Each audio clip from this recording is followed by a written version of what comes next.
One famous quote in the history of technology that was arguing against determinism was that technology doesn't force us to do anything. It merely opens the door. It makes possible new ways of living, new forms of life. And my retort was, technology doesn't force us, it merely opens the door, and it's military economic competition that forces us through.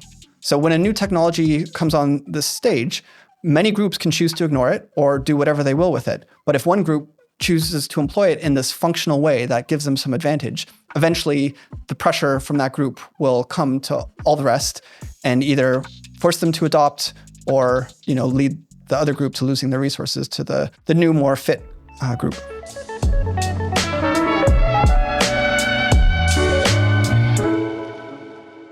Today, I have the pleasure of speaking again with Allan Dafoe, who is currently the Director of Frontier Safety and Governance at Google DeepMind, or GDM for short.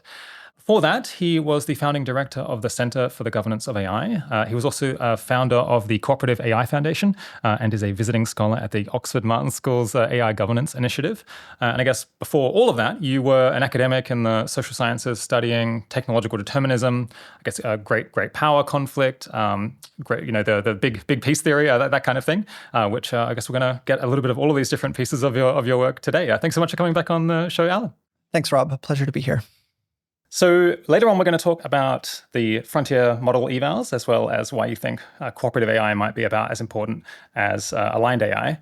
But first off, I guess, so you're director of frontier safety and governance. What does that actually involve in practice? I can see that being a whole lot of different things, and I don't have a sense of what your kind of day-to-day is like. So my team is called the Frontier Safety and Governance Team, and we have three main pillars: frontier safety, frontier governance, per the name, and then frontier planning. This adjective frontier is a new term, I would say almost of art, to refer to these general purpose large models like Gemini and others. Frontier safety looks at dangerous capability evaluations. It tries to understand what powerful capabilities may be emerging from these large general purpose models, forecast when those capabilities are arriving, and then think about risk mitigation and risk management. So this also led to the Frontier Safety Framework, which is Google's approach to risk management for extreme risks in frontier models. That's frontier safety. Frontier governance is advising norms, policies, regulations, institutions, especially with an eye towards safety considerations. And then frontier planning looks to the horizon, tries to imagine what new considerations could be coming with powerful AI and on the path to AGI, and then advising Google DeepMind, Google, and really all of society given those insights. So it sounds like a pretty big remit. How large is the kind of team that's working on all these questions? So the team is quite small, though we're actually hiring for several positions right now. At the time of the podcast going live, that may be wrapped up. But what's really great about working at Google DeepMind is we have a lot of partner teams, and there's a very collaborative culture. So we work with technical safety called the AI safety, Gemini safety, and alignment teams. We work with responsibility teams, the policy teams, and so forth. So I guess Google DeepMind has, over the last year or two, become more integrated into the rest of Google, right? So I imagine, are there other groups within this broader entity, I guess Alphabet, that take an interest in these questions? Or are you maybe the only group that's thinking about these I guess you're thinking about the most important models and upcoming issues and threats. Are there many other groups that take an interest at having that kind of foresight and thinking years ahead? So I would say Google DeepMind is the part of Google that's most specialized at thinking about frontier models. Google DeepMind is responsible for building Gemini, the frontier model that's underpinning all of what Google's doing. And we also have responsibility and safety and policy teams that are especially thinking about frontier issues. We then do have partners across Google in these various domains. For example, in policy, we work closely with Google Policy on the range of policy implications and considerations connected to frontier models. But Google DeepMind is, I would say, where the heart of the thinking related to frontier policy issues takes place. Okay, so I guess back in 2021, you'd been the founding director of the Center for the Governance of AI, GovAI, which was a reasonably big deal then. And I think it's gone on maybe to be an even bigger deal since. It's pretty prominent voice in the conversation around governance of AI. Why did you decide to lead this thing that was going quite well to go and work at Google DeepMind instead? Yeah, and yeah, I agree. It went well at the time, and it's gone even better since. So a lot of credit goes to Ben Garfinkel, who's the executive director of GovAI, and the many others who work there. At the time, I was an informal advisor to Demis Hassabis, CEO of DeepMind, and Shane Legg, co-founder of DeepMind. And I found that I had a lot of potential impact in giving advice on AGI safety, AGI governance, and AGI strategy. However, to be most impactful, it helps to be inside the company where I have more understanding of the nature of the decisions that they're confronting and more surface area to advise not only Demis and Shane, but also many key decision makers. To take a step back, I want to reflect on this road to impact, this kind of advising important decision makers approach.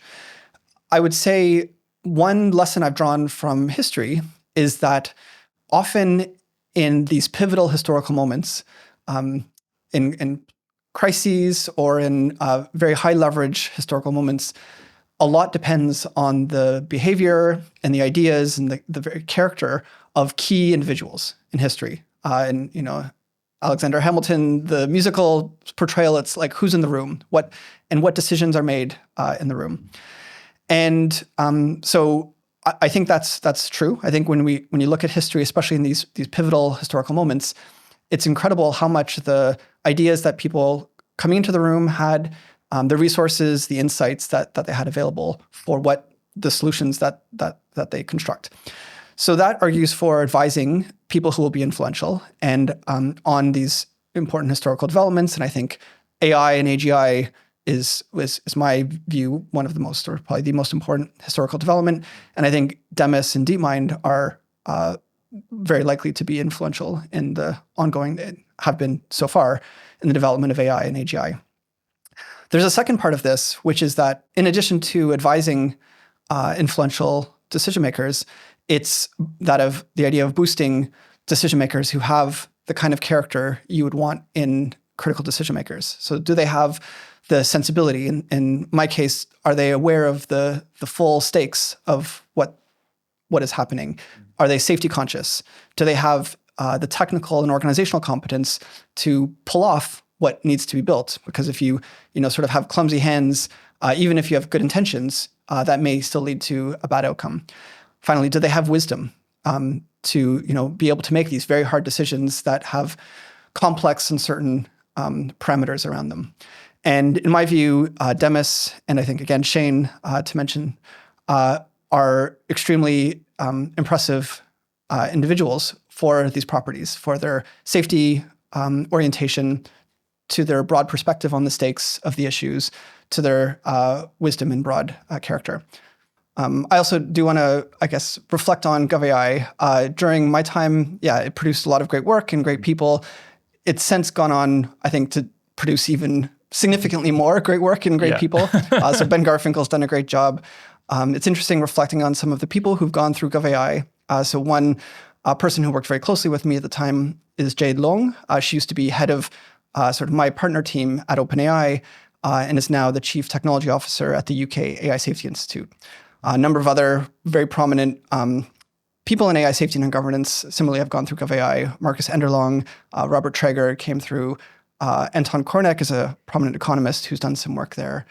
Miles Brundage and others. I guess back in 2018, in our short interview back then, you were saying people should definitely be diving into this area because it's gonna grow enormously and it's gonna be really good for your career and there'll be lots of opportunities. And I think that has definitely been brought out that people who got in on the ground floor have been doing super well career-wise. Yeah, and I think it's still early days for any prospective joiners. I think I always encourage people to hop trains as soon as they can. Because AI is only, it's still just a small fraction of the economy. Yeah. So there's a lot more impact to come and work to do. We think that in the fullness of time, it's going to be close to 100%, certainly more than 10%, and it's like 0.01% now, or certainly not more than 0.1% in terms of total revenue. So there's like many orders of magnitude to go up yet.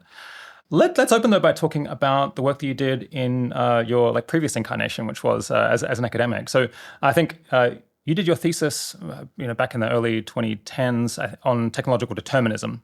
Was the main focus? And I think the paper that came out of that opens with who, if anyone, controls technological change. What was the academic debate there that you were reacting to or trying to be a part of?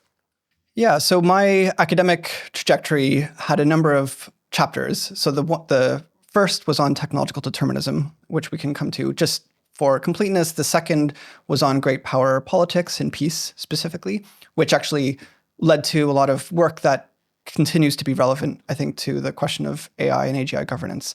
And then I also did some statistics and causal inference work, which has some relevance to thinking about AI today. Turning back to technological determinism, I would say I first came to this in undergrad, reflecting on what shapes history and how we can do good and how we can kind of steer the trajectory of developments in a positive direction. And an insight I had was that history is not just the sum of all of our efforts. It's not just we all kind of push in different directions and then you take the sum and that's what you get. Rather, there's these sort of general equilibrium effects that economists, I think, often talk about, where it may be for every unit of effort you push in one direction, the system will kind of push back with an equal force, sometimes a weaker force, sometimes a stronger force. And so when you're in such a system, it's very important to understand these structural dynamics. Why does the system sometimes resist efforts or sometimes amplify efforts? Why do you see these really astounding patterns in macro history? For example, if you look at patterns of GDP growth, there's these famous curves where after the devastation of, say, World War II, both Germany and Japan completely rebound within, less than a decade, and then kind of return to their pre-war trajectory.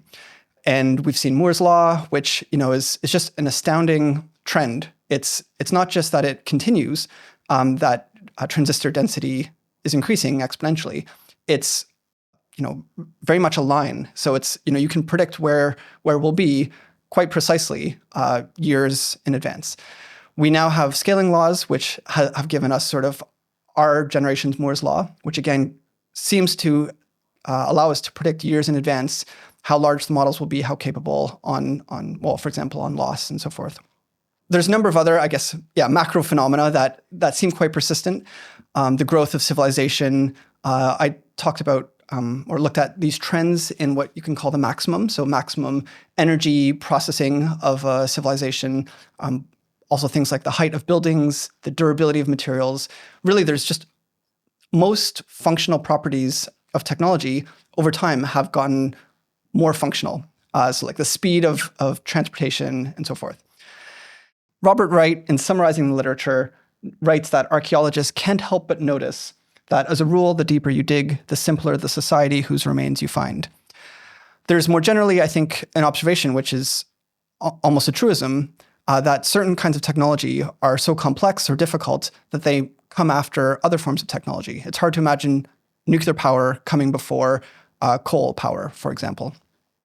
So there's all these macro phenomena and trends in technology, and it's important to explain them.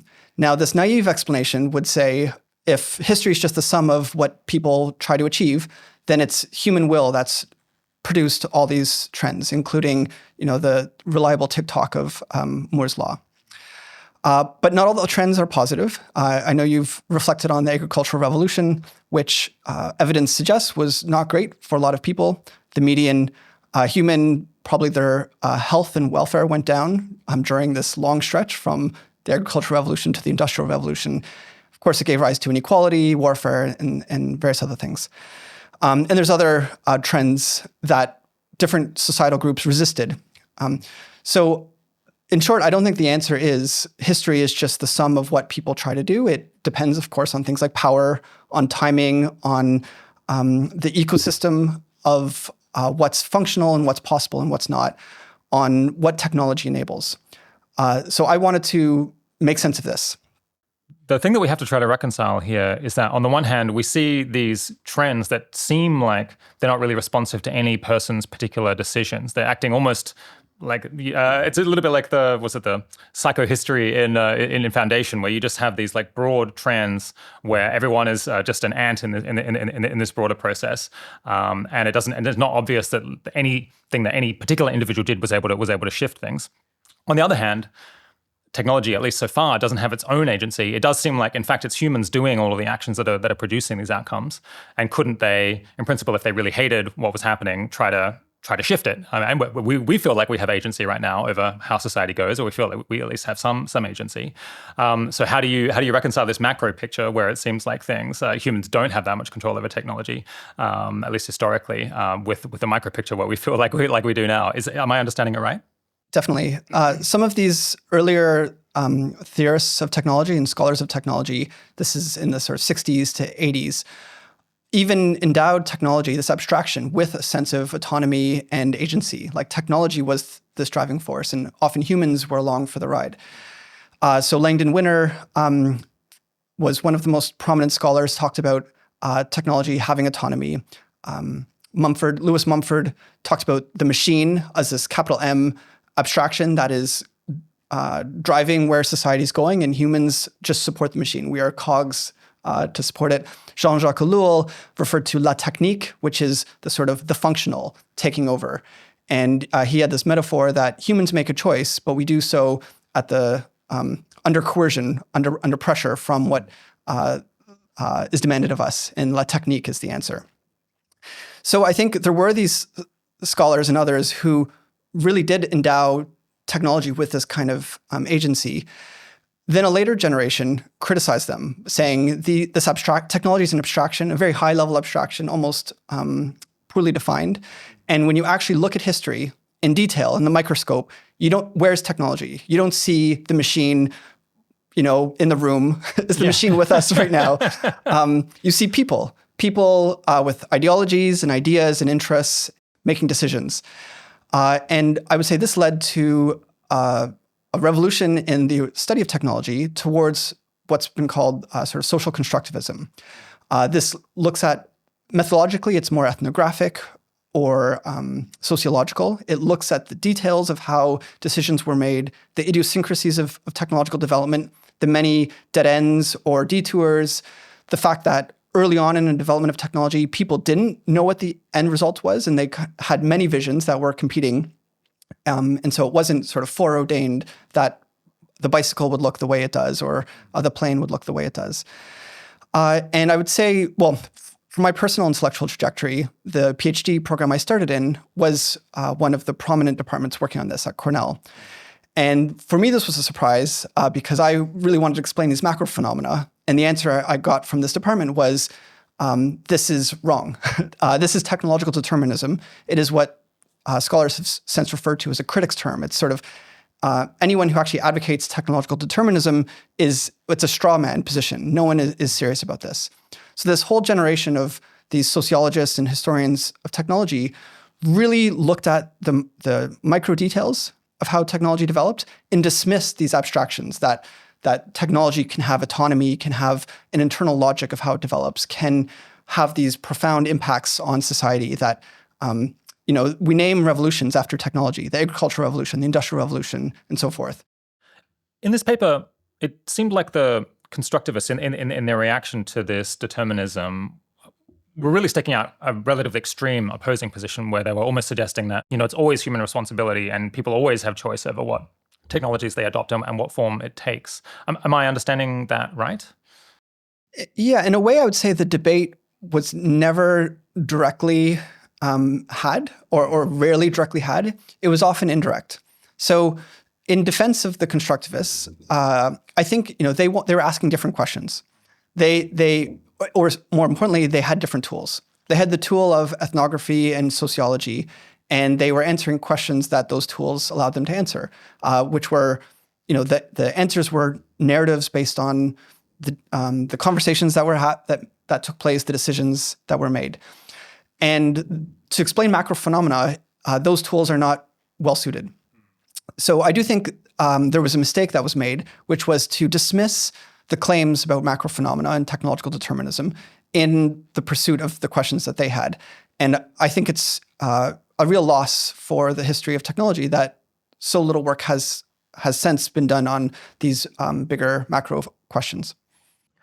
Were the constructivists motivated by a sense of moral outrage, maybe, that that they saw people perhaps adopting technologies that were socially detrimental, and those folks might then excuse it, saying, well, we have no choice, we have to do this for competitive reasons, or it's going to happen anyway, there's nothing one can do. And the constructivists were kind of frustrated by this and wanted to say, no, you're responsible, you're doing it, so you do have agency here. Yeah, this is an argument that's been made often, and more recently, by many different schools, including about AI. So one criticism of, let's call it the AGI ideology, as these people would put it, is that AGI is not foreordained, or the development of AI as in any given sense is not foreordained. But when we talk about it as if it's inherently coming, it will have certain properties that deprives citizens of agency to reimagine what it could be. So that's I think the constructivist position on technology, exactly as you said. Now, I think the counter position I would offer is you don't want to equip groups trying to shape history with a naive model of what's possible, right? You want to channel energy where it will be high leverage, where it will have lasting impact, rather than in these settings where the structure will resist all the force you push in one direction with an equal counter pressure. Yeah. Okay. Yeah. So we should talk about the synthesis, I guess, that you try to put forward in your thesis. Like, what are the circumstances under which we do have more autonomy, and what are circumstances where it can be extremely hard to change the course of history? Maybe first, I'll just talk a little bit more through the different flavors of technological determinism. Sure. So, because I think it's a rich vocabulary for people to have. So that maybe in a way the easiest one to accept is what we can call technological politics. This is the idea that individuals or groups can express their political goals through technology. So in the same way that you can express or achieve your political goals through voting or through other political actions. So if you build infrastructure a certain way or design a technology a certain way, it shapes the behavior of people. So design affects social dynamics. Some of these famous examples are the Parisian boulevards, these linear boulevards that were built in many ways to suppress riots and rebellion because it made it easier for the cavalry to get to different parts of the city. Latour is a famous sociologist who talked about the sociology of a door, or the missing masses in sociology, which refers to the technology all around us that reinforces how we want society to be. You can think about gates or urban infrastructure as expressing a view of how people should interact and behave. A famous example is alleged of Robert Moses, who was a famous urban planner in New York City, that he allegedly built bridges too low for buses to go under, so that it would deprive people in New York who didn't have a car, namely African Americans, from the ability to go to the beach. And so this was an expression of a certain racial politics that has been asserted. In general, I think urban infrastructure has quite enduring effects. And so you can often think about, what is the impact of different ways of designing our cities? I guess in recent times, we're familiar with the debate about how design of social networks can greatly shift like the tone of conversation and people's behavior. People have pointed to the prominence of quote tweeting on Twitter, where you can like highlight something that someone else has said and then like blast them on it. Potentially leads to more kind of brigading by like one political tribe against another one. And if you made that less prominent, then you'd see less of that behavior. Exactly. Yeah, I think the nature of the recommendation algorithm, the way that people can express what they want, has profound impacts on the nature of the discourse and how we perceive the public conversation. So this was technological politics. There's a number of other sort of strands of technological determinism. Just very briefly, technological momentum is this idea that once a system gets built, gets going, it has inertia. This is from sunk costs. So you can think of maybe the dependence on cars in American urban infrastructure. Once you build your cities in a spread out manner, it becomes hard to have pedestrian dense urban core. Or, as has been alleged, maybe electric cars were viable if we just invested more, or also maybe wind power and solar power could have succeeded earlier if we'd sort of gone down this different path. We might come back to this. I think a lot of claims of path dependence in technology are probably overstated.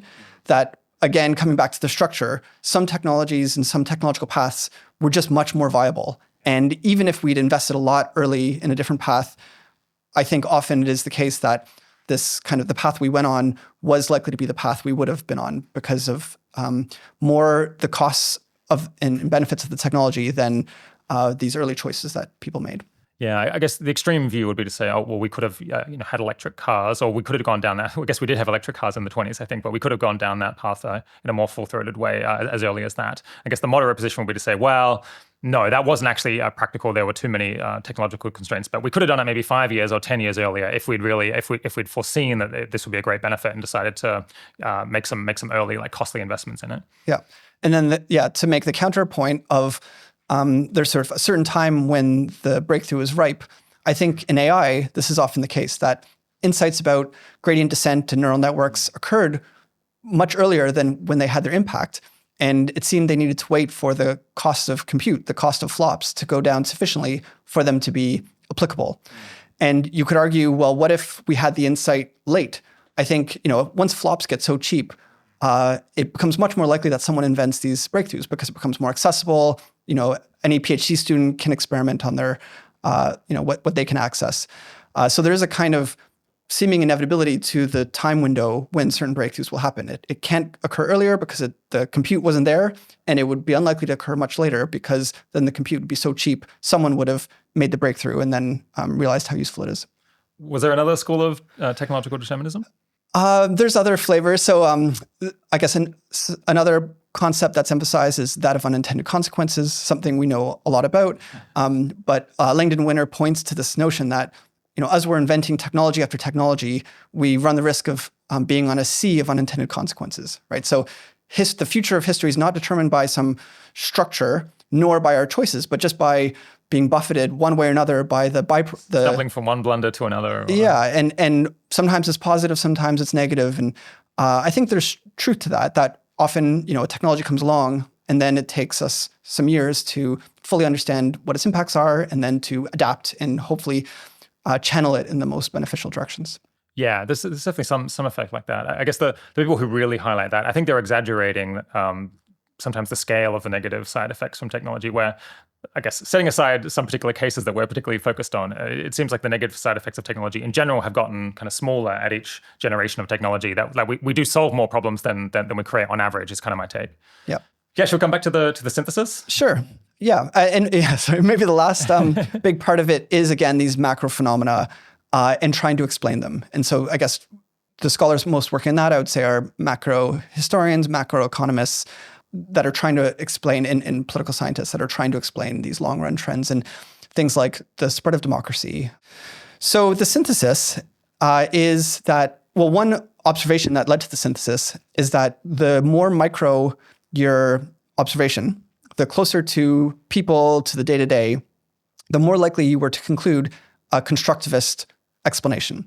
So this is a robust empirical finding. If you look at the literature, people who have micro methodologies are much more likely to conclude constructivist type claims, that what matters is individuals, decisions, ideas, and so forth.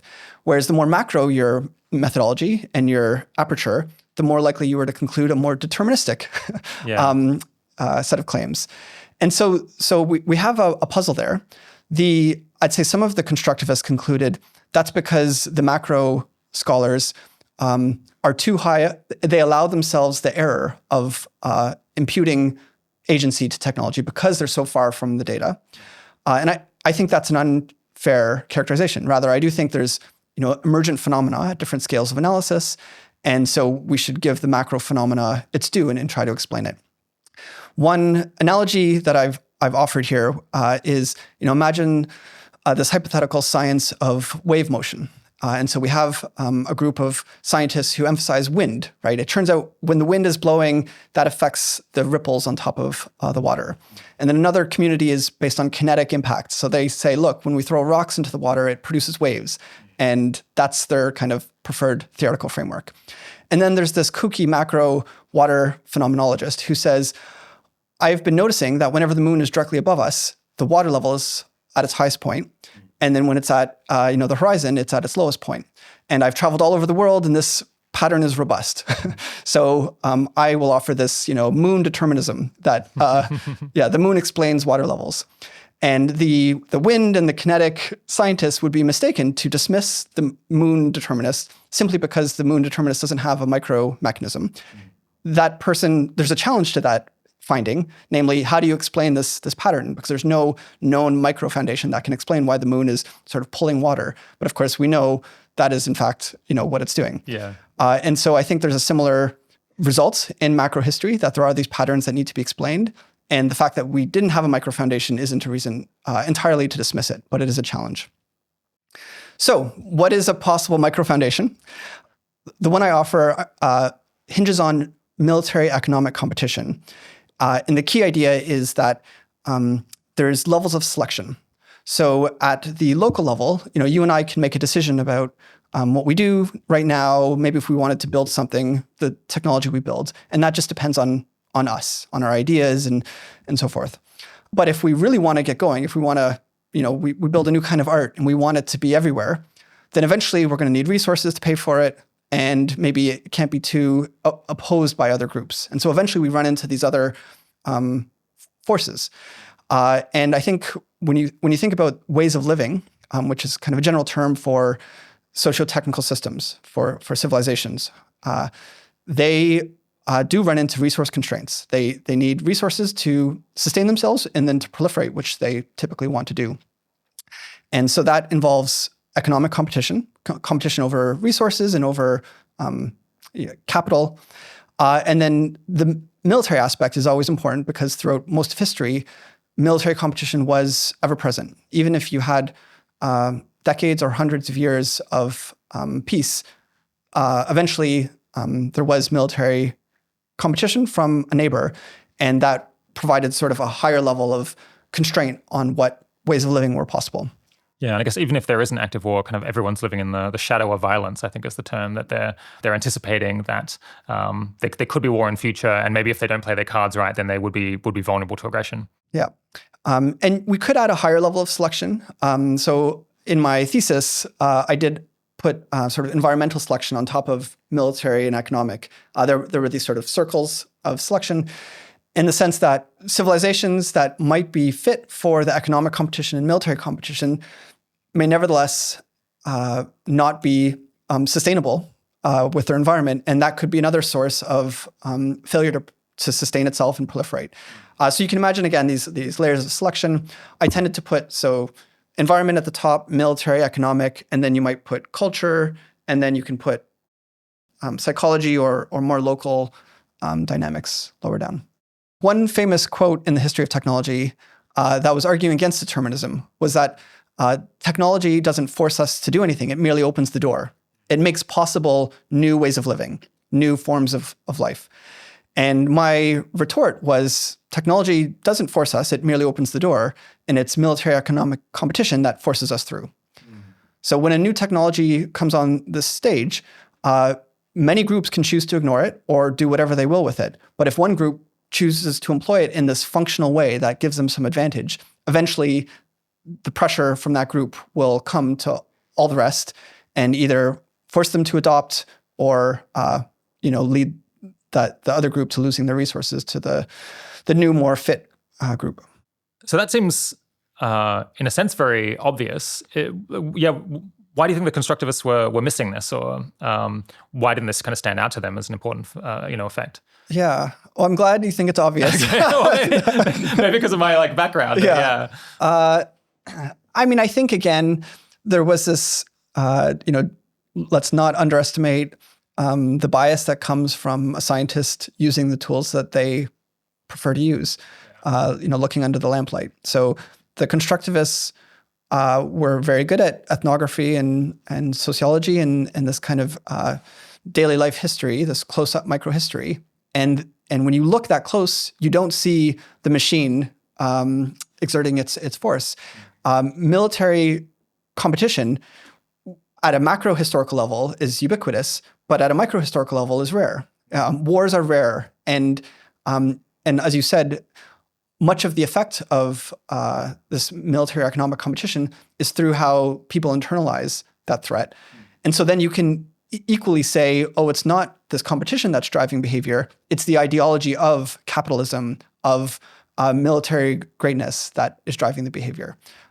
This is a methodological challenge. I do think there's this concept of vicarious selection, which is that in an evolutionary environment, it is highly adaptive for an organism to model its environment and to internally kind of simulate what will happen if it goes in one direction or another. So this concept was named by a historian of technology who was trying to explain the development of aviation, aerospace design. And his point was, you don't build a plane and try to fly it and it crashes, and build another plane and try to fly it and crash. Rather, you invent the wind tunnel. And you have a theory, you model the external environment, and you say, okay, we want these properties in our wing. And so you are still doing this experimentation. You're just doing it in a controlled, targeted manner, internal to the broader economic competition. So if I think about how these folks might respond, or at least my simulacrum of them, I guess, maybe I shouldn't have said it was obvious. It's obvious to me because I've literally been taught this more or less. I get it in books and maybe even in undergrad. So I suppose everything is obvious once you've literally been told it. But a pushback that I can imagine is, we're living in the UK. The UK has nuclear weapons. It's in a pretty friendly neighborhood. Are we really saying that when the UK adopts some new technology or it designs its cities one way or another, or it has a particular housing policy, it's doing this because it thinks that it has to for defensive purposes, because otherwise it's going to be invaded by France or Russia or whoever. It's not as if we're actively thinking about these defense issues or competitive issues all the time. I guess individual businesses do think about, if we don't adopt this new technology, we'll be outcompeted. But at least the military thing is less clear once you have a very strong kind of defensive position where you don't feel at great risk of attack. Yes. So I think there's two things I'd want to say here. One is, in the modern era, military competition has declined a lot. And we have much more of a global culture than we have had, 100 years ago or 300 years ago or more. And so that can change this higher level of selection. I do think it's still there. And certainly you see kind of conversations around national security having a lot of force in domestic politics, in UK politics, US politics, in pretty much any country's politics. That if there's a claim that we risk losing, a strategic positioning against an adversary, that can be very motivating for internal reform. Yeah. I guess the second point I want to make is that there's this great example from the UK history where I think this dynamic is really well illustrated. So this is from Thomas Hughes, this historian of energy systems. And he looks at the UK's energy system, which initially was much more, had these local energy power plants and sort of local energy systems that were, Thomas argues, were better suited to the United Kingdom's notion of democracy, right? There was kind of decentralized energy provision. It was much more under the control of localities. It wasn't this like big national energy system. And that persisted up to World War II, when the sort of cost constraints that it imposed became excessive, and the UK made the decision to adopt more of a national grid. So there is, again, this story of one certain way of living, arguably aligned with the sort of political ethos of the community, persisting until the cost constraints become excessive, often driven by this crisis of conflict. Yeah. So the case study that you focus on in your work, I think, is the Meiji Restoration in Japan in the mid-19th century. It feels like almost about as clean an example of this military competition driving history as you could imagine. Can you briefly explain it? Sure. Yeah. So during this time, I looked for, it is good to have empirics, right? That you can tell a story about. Moore's law and these macro phenomena aren't sufficient evidence for making sense of macro history. So I looked for a case where a community chose to go in a direction contrary to sort of what was demanded by la technique, by what was functional in this military economic competitive milieu. And there's this great example of Japan under the Tokugawa regime. The regime lasted roughly 200 to 250 years, and it was a return to the shogun way of life. So, samurai were at the top of the pecking order, a very feudal society. They had firearms at the beginning of this period, and they sort of uninvented firearms. They The shogunate centralized firearm production. So everyone who knew how to produce firearms was brought into a central place and then paid a stipend to not build firearms so that the technology was forgotten. So they had cannon firearms and they lost the technology. That persisted for, again, roughly 200 years. And during this time, Japan wanted little to do with the outside world. But they observed that things were changing, that the Europeans were sailing around and involved in China. And everything changed on this fateful day, 1853, when an American Commodore Perry visited Japan with the explicit purpose of opening Japan up to trade. And he came in these steamships that were seemingly magical. They were moving upwind without sails, belching black smoke made out of this very large, heavy metal, and had a real profound impact on the Japanese who received him. He gave a demonstration of what was possible with the cannons to bombard the shore and gave them white flags so that they could signal their desire for the bombardment to cease, be able to communicate in the future. So he said he was going to come back in a year and to complete the negotiations. The Japanese at the time asked him, "Will you bring your ships again?" And he said, "I'll bring more." So that was the opening of Japan. It led to a 15-year period of revolution. This was the Meiji Restoration, where different groups were trying to make sense of their new environment. It was no longer sustainable to continue their way of life. And different groups contested it in different ways. And the final answer was this restoration under the emperor and a view that we need to modernize. So the Japanese very proactively sought to learn everything they could about the West. They sent people to the West to get all the books on all the industrial arts and so forth. And Japan incredibly succeeded. That in just several decades later, Japan was able to contest in World War II, control of Asia against the US and Britain and others. What's, I think, powerful about that story is it really shows how a group of people, in a sense, chose. Of course, there's power infused through it, but that community chose to go one direction with respect to the technology of firearms and other aspects of modern industrial civilization. And that choice was time limited by how long the West would choose to not force on Japan a different way. Yeah, well, I think the thing that set the timeline, you can imagine, I think the only reason this was possible for Japan was because it was an island. And so it was actually quite hard to invade. So they had this protective barrier, and that gave them a degree of discretion that I don't think they, if they were on the steppes of Asia, I think they would not have had nearly the freedom of movement that they had as an island. And they would have felt the pressure and the fear of invasion. It would have been much more salient, and they would have just been much more focused on being able to defend themselves. And I suppose it gave them breathing room that allowed them to fall quite a bit behind. But at some point, they fell so far behind that even the sea barrier was not enough to keep them safe from invasion. And at that point, they basically they I guess did a complete 180 and decided to catch up and modernize. Yes. Yeah. So I find this case study quite compelling. And most case studies are rarely so clean, again, because people internalize these external pressures, and there's mimicry and status dynamics where some communities look up to other communities in a way that's often correlated with power or wealth. So it's the narrative is not as clean. Whereas in this case, it was very clear that what forced the change was the sheer power of the steamship and cannon that the West could bring.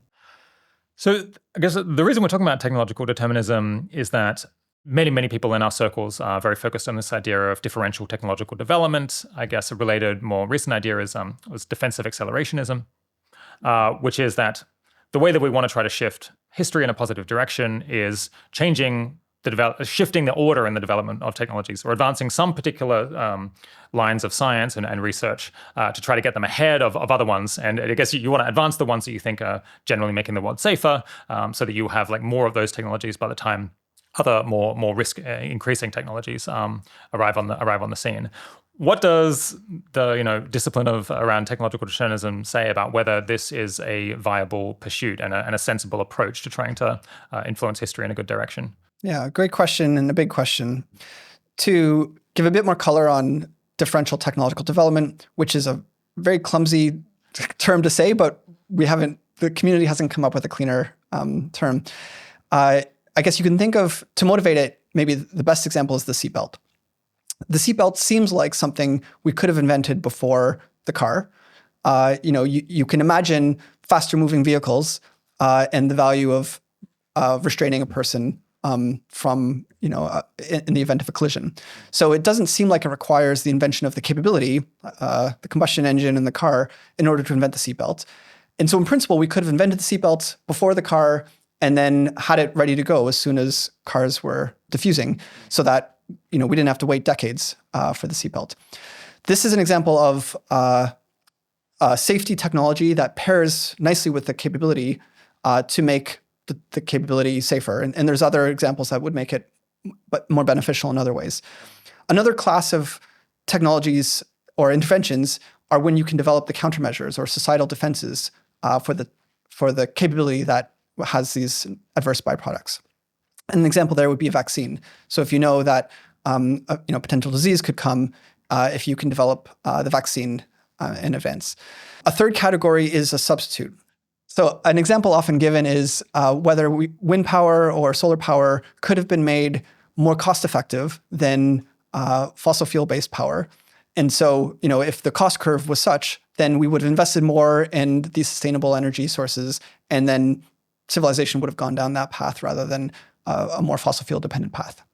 So I think these interventions, those are the cleanest examples. There's more general ones that imagine wholly different technological paths that have different properties. Well, it's worth reflecting on them. So again, Langdon Winner argued nuclear power was more authoritarian, the story being the nature of the technology is that it requires centralized development, and it requires strong coercive infrastructure around it to make sure it's not abused. Whereas wind and solar permit both decentralized development, and so decentralized politics, and they don't have this risk that requires more of a security state on top of it. So there's arguments of certain technological trajectories that have these byproduct political or social effects. Now, to offer some challenges, so I guess firstly, I do think differential technological development is a very important idea that we should be thinking about a lot. And in many ways, it undergirds the whole notion of AGI safety. The whole notion of AGI safety as a field is that we want to, on the margin, put a bit more effort onto safety, AI safety or AGI safety, than we otherwise would, than the market would naturally do so, with the idea being that that's going to make a difference. It's like inventing the seatbelt before the car. So I think it's a very important idea. However, there's a lot of good reasons to doubt its tractability or feasibility. One way to see this is that most of the arguments for differential technological development require some person to see two pathways that are both viable, given some effort, and then furthermore to anticipate the consequences of each of those pathways to choose the better one.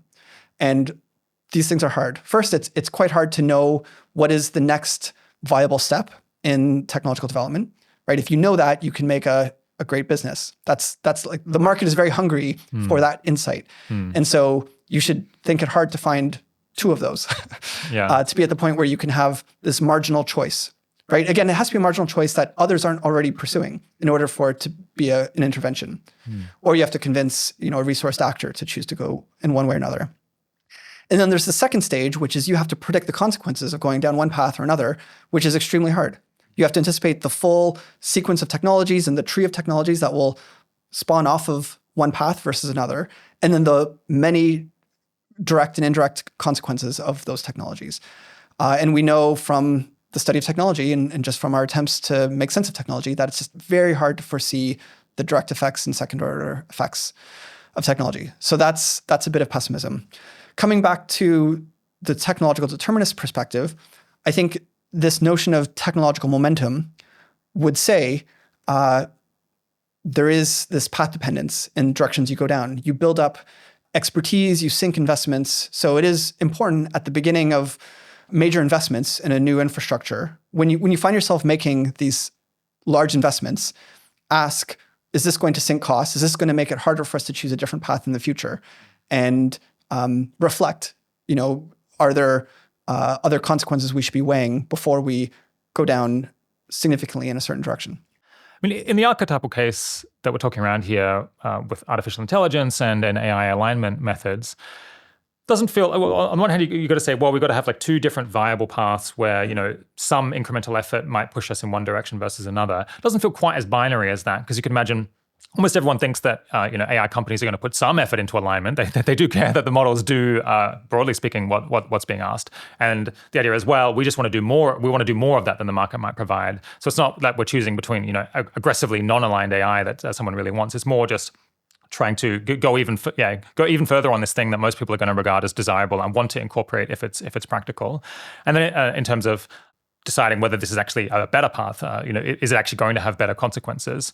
I'm sure people have made arguments that alignment might backfire. It could be worse than not aligning it. You can imagine ways, but still, on balance of probabilities, it seems like a reasonable bet, not something that people are super uncertain about, or at least that I feel really uncertain about. So, maybe this is the case that people focus on so much because it is among the better ones that people have come up with for trying to pursue differential technological development. And maybe there's lots of other ones that were left on the scrap heap because it wasn't clear that they were either viable or desirable. What do you think?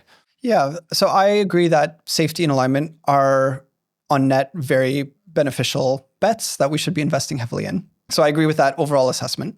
To make the counter case, one would be this general equilibrium argument that the marginal return on your investment in safety and alignment is actually quite less than what you pay because the market would otherwise have provided that.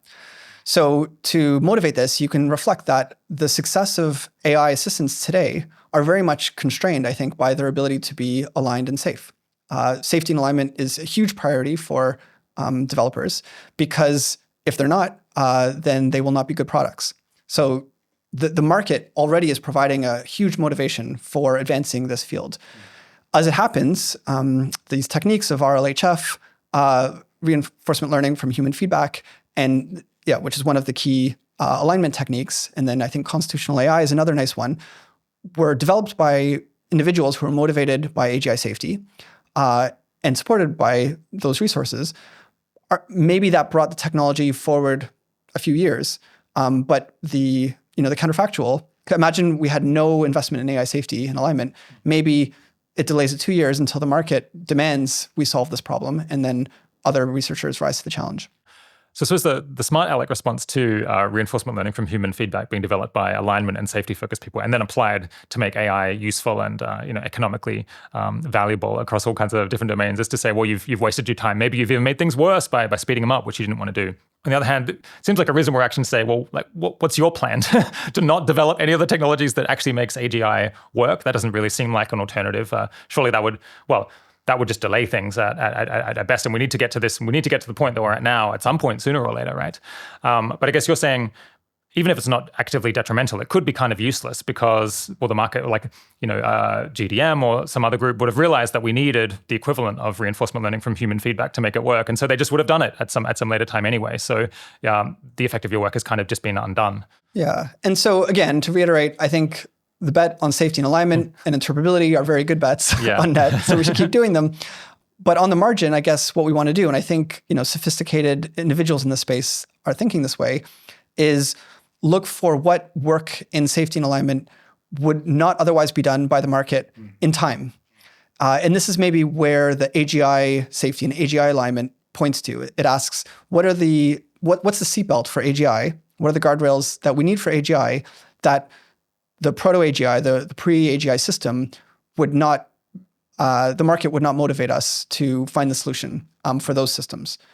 So we want to look ahead. So this sometimes goes to the notion of deception, which might generate a whole new class of problems when an AI system is misaligned, but it can hide that and deceive us. That might be a different problem than the systems we have today, and it might arise right around this critical period. So this is one argument for differentially focusing on that problem as opposed to others. Yeah, makes sense.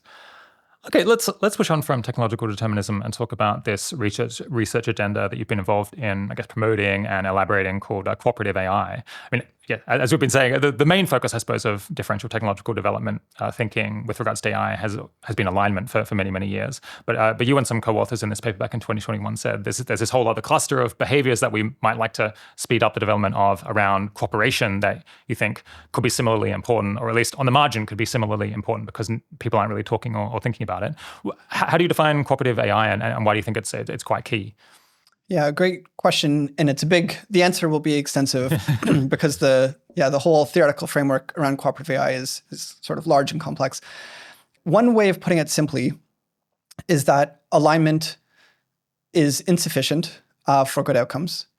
And to make an even stronger claim, you could say it's not necessary. It's not necessary to solve alignment to have good outcomes. Now, this is a strong claim. It's a bold claim. It's a strong claim, but it helps motivate the case. So imagine we sort of only 90% solve alignment, which is to say, our models do what we want within certain bounds, but we know if we scale them too far, we can't trust them to continue to behave as we intend them to behave. If we know that, then and we have global coordination, so humanity can act with wisdom and prudence, then we can deploy the technology appropriately, right? We can deploy it within domains and to the extent that is safe and beneficial. So this is the sense in which global coordination is almost a necessary and sufficient condition. If we can globally coordinate, well, that's the necessary argument. Then we could deploy it to the extent that it's safe to deploy. The sense in which global coordination is sufficient is, again, that if we're globally coordinated, then we could just appoint a reasonable decision maker to make this risk calculus, and that would satisfy sort of humanity's collective view on how we should develop. So now coming back to, suppose we solve alignment. So this is a very strong case, but we don't solve global coordination. I can imagine things still not going very well. So we have great powers that would develop these powerful AI systems aligned with their interests and in conflict with the other great powers' interests. And historically, great power conflict has been a major source of harm to humanity. Devastating wars, the brinksmanship around nuclear weapons has arguably imposed, an expected cost on humanity more devastating than the world wars. And the sort of willingness of the leaders of the US and the Soviet Union to gamble over nuclear war for these geopolitical stakes. And then there's other consequences, like maybe a failure to deal with climate change or insufficient global trade or pandemic preparedness. All of these sort of global collective action problems that we insufficiently address, partly because we are not coordinated at the highest level and geopolitically. So that's one motivation for cooperative AI, is to say, if we want things to go well, we really need two pieces of the puzzle, or we ideally have two pieces of the puzzle. We have systems that are safe and behave, which is to say, especially behave as intended by the principal who deploys them. And we're able to deploy collectively AI systems and continue our activities in a way that's jointly peaceful and productive, which is to say we've solved enough of our collective action problems that we're not continuing to engage in nuclear brinksmanship or trade wars or other major welfare losses due to insufficient global coordination. Okay, so the idea is, even if you have AIs that are aligned with the goals of their operators, then this doesn't necessarily lead to a good outcome if those operators are in conflict with one another. That the AI systems that they're working with could simply lead you to a disastrous outcome, just as the fact that we're maybe aligned with our own interests doesn't necessarily produce a great outcome across humanity as a whole. You can still end up in traps and unintended disasters. And the same basically applies in a world where it's AGI that's doing most of the operationalization of what people want. To give another example to motivate this, there was this famous flash crash in 2010 where some algorithmic trading, so this is early days, this is not sophisticated AI, some algorithmic trading led to an inadvertent sell-off in the stock market that led to trillions of dollars of on-paper loss before the emergency stopgaps kicked in, which sort of stopped trading and allowed those trades to be unwound. Because those were not intended by the traders. Rather, it was this emergent dynamic from algorithms that had some protocol that made sense within normal bounds, but when interacting could get out of control. You sometimes see this on Amazon or other online marketplaces where, like famously, some book will sell for like millions of dollars because apparently these two sellers each had an algorithm that would bid up the price as a function of what the others were selling it at. And these things iterated to, a crazy valuation. In general, and flash crashes, I should say, happen frequently. We just, in the stock market, we have these safeguards so that when there's a sudden movement in the market, trading will stop, and then there's rules for how you can unwind those trades. So as we deploy AI systems, simple AI systems, narrow AI systems, and increasingly general AI systems out in the world, and increasingly, as people talk about, agents out in the world, which are more empowered, more general purpose, can kind of move between domains, maybe have access to bank accounts and emails and so forth. How do we make sure that there aren't these unintended emergent dynamics that could be harmful? And cooperative AI partly looks to addressing that issue. Yeah. I guess a specter that haunts this entire conversation, if we're focusing on the military case in particular, is that I guess historically, when you have countries that are in intense conflict with one another, you get this process of brinksmanship where one country will escalate and the other country has to decide whether to cool or escalate or back down. And kind of you keep getting this brinksmanship escalation process until I guess at some point one of them blinks or they decide to find some solution that makes them both happy. Trouble is, if you have an AI operated military, these AIs can make these decisions on a completely inhuman timescale, where this entire process of brinksmanship that might take days or weeks or months, when humans are the ones who have to go away to a meeting and think about it and discuss it and decide how to react. It could all play out in a matter of minutes, basically. I think that possibility terrifies people and is one thing that is discouraging people, I guess, from placing AI into important decision-making roles and over national security at all. An important question in the deployment of agents will be, what are the degrees of autonomy we endow our systems with versus when do you have a human review decisions of different kinds? And that's a function of the stakes of the decision, the kind of resources that are deployed, maybe how much actuators the agent has. So, if the AI is controlling weapon systems, then the important role of human review becomes much greater. But as you note, if there is a time pressure, Paul Shari, who's a theorist of AI in the military, worries about a flash escalation occurring in potentially kinetic warfare, or another dynamic, it would be cyber conflict. So looking over this paper, I wasn't initially completely convinced that this was something that we had to go far out of our way to focus on, but basically because I think of cooperative behavior and knowing how to cooperate with other agents as just something that's instrumentally convergently useful, that if you're developing agents that are just good at their job at all, that are in fact useful to apply, then they have to learn how to cooperate, at least in the kind of cases where they're being used, because otherwise they're just bad at their job. It's the kind of thing, like we were talking about earlier, that there's a lot of commercial pressure to develop this. And also, these models we're imagining are very generally capable, they're insightful, intelligent, maybe approaching or exceeding human level. Why wouldn't they just be able to think about these things and figure out how to cooperate the same way that I think our thoughtful human beings figure out how to try to avoid conflict as best they can? Yes, I think you're right that cooperative skill or cooperative intelligence, as we would characterize it, is likely instrumentally useful. And so we should see some cooperative skill developed as a byproduct of almost any development agenda for AI. The cooperative AI bet is that on the margin, it's beneficial to invest more in it early so that when we get to powerful systems, they are more cooperatively skilled than they otherwise would be. And in this respect, it's very similar to the safety and alignment bet.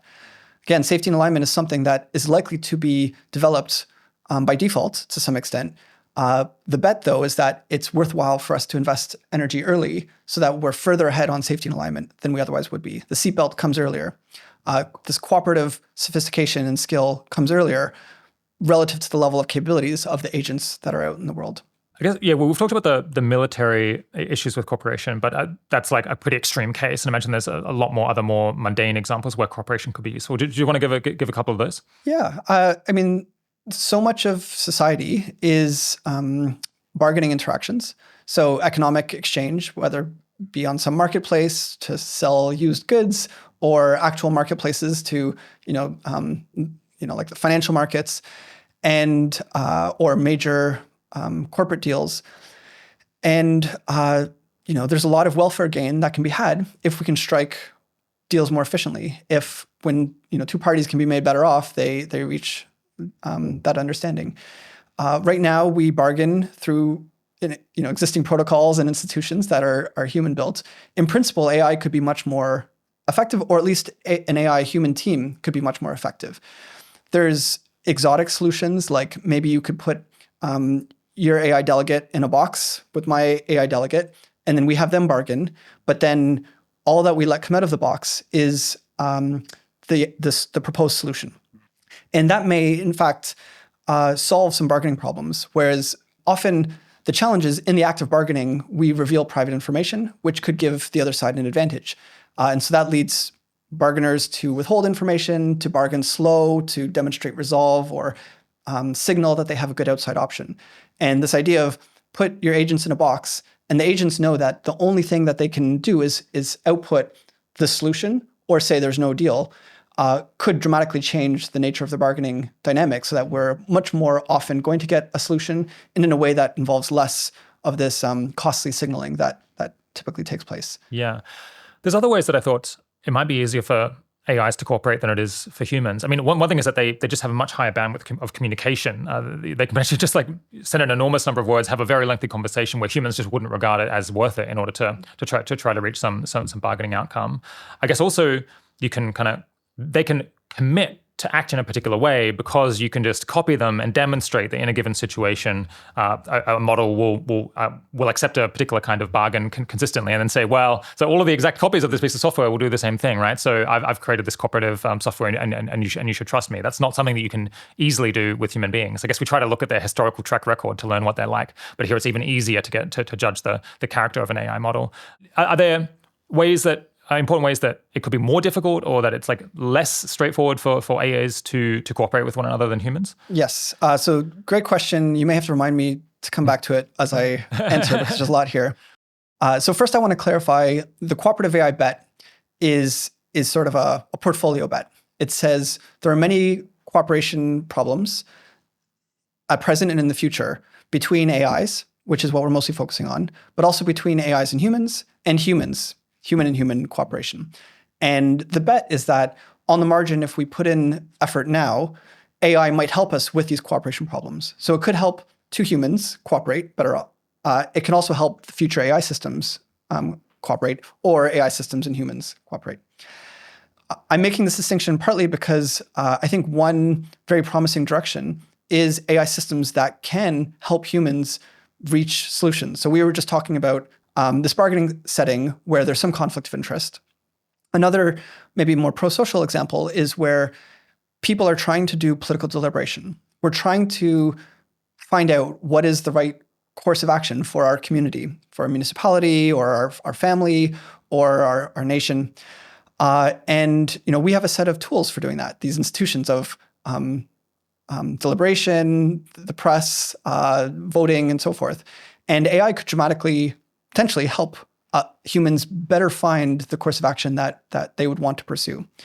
Google DeepMind recently produced a paper talking about this idea of a Habermas machine, which is AI as a sort of facilitator of political deliberation.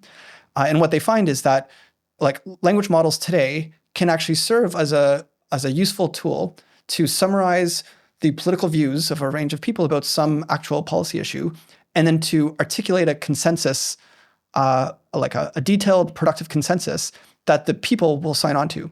And what they report is that this Habermas machine, this AI, can actually articulate a better consensus than the humans that they employed to try and do so. So there's I think, if we imagine extending that further, that could really help in a lot of political settings where we do have difficult issues to talk through, multidimensional, and AI can help us understand what are these dimensions, what do the dimensions that I care most about, what are the potential mutually beneficial solutions between me and another group on that dimension. Yeah. So I guess to come back to what are the ways that it's more difficult for AIs to cooperate? So I think a lot of people think AI will be better at cooperating. That's, I think, the prior. And maybe something we can talk about is what I've called the super-cooperative AGI hypothesis, that as AI scales to AGI, so will cooperative competence scale to sort of infinity, that AGIs will be able to cooperate with each other to such an extent that they can solve these global coordination problems. It's almost magic. Yeah. Yeah. And the reason that hypothesis matters is that if it's true that AGI as a byproduct will be so good at cooperation that it will solve all these global coordination problems, these collective action problems, then in a way, we don't need to worry about those humans. We can just bet on AGI, push, solve safety and alignment, and then AGI will solve the rest. And so it's an important hypothesis to really think through. What does it mean? What is required for it to be valid, and for us to empirically evaluate, are we on track or not? So here are some arguments against AIs being very cooperatively skilled with each other. And there's different levels of this argument. We can say maybe AI will be cooperatively skilled, but not at the super-cooperative AGI hypothesis level, or maybe they will even be less cooperatively skilled than human-to-human cooperation. This strong version of the argument would say humans, we're pretty similar. We come from the same background, biological background, and to a large extent, cultural background. We can read each other's facial expressions to a large extent. Especially if two groups of people are bargaining, we can often sort of read the thoughts of the other group, especially if like two democracies are bargaining. You can read the newspapers, you can read the press of the other side. And so in a sense, human communities are transparent agents to each other, at least democracies. So we also have enormous historical experience to kind of judge how do people behave in different situations. Exactly. We can judge people from all these different examples. We can look at, we have folk psychology theories of childhood or the upbringing of people explaining their behavior. And also the range of goals that humans can have is, fairly limited. We roughly know what most humans are trying to achieve. AI might be very different. Its goals could be, vastly different from what humans' goals could be. One example is most humans have diminishing returns in anything. They're not willing to take gambles of all or nothing, like bet the entire company 50%, we go to zero, 50%, we double valuation. Whereas an AI could have this kind of linear utility in wealth or other things. That would change. AIs could have kind of alien goals that are not that are different than what humans typically anticipate. They may be harder to read. So certainly if you have interpretability infrastructure, that could be easier to understand. But if there's a bargaining setting, why would one bargainer allow the other to kind of read its neurons? So in a sense, AIs could be much more of a black box to each other than humans are. I guess the extreme instance of this is that they can be potentially be backdoored. So they could have, you could have sort of, I think under the current technology, we almost can implant magic words into AIs that can cause them to behave completely differently than they would previously. And this is extremely hard to detect, at least with current levels of interpretability. So that could be something that could really trouble, that you could have an AI completely flip behavior in response to slightly different conditions. Exactly. So, humans can deceive, but it's hard. It requires training and to have this level of complete flip in the goals of a human and the persona is Basically hard. Doesn't exist. Yeah. Whereas, as you say, an AI in principle could have this kind of one neuron that completely flips the goal of the AI system, so that its goals may be unpredictable given its history, and also this is a challenge for interpretability solutions to cooperation. So people sometimes say, well, if we allow each other to observe each other's neurons, then we can cooperate, given that transparency. But even that might not be possible because of this property that I can hide this backdoor in my own architecture that's so subtle that it would be very hard for you to detect it.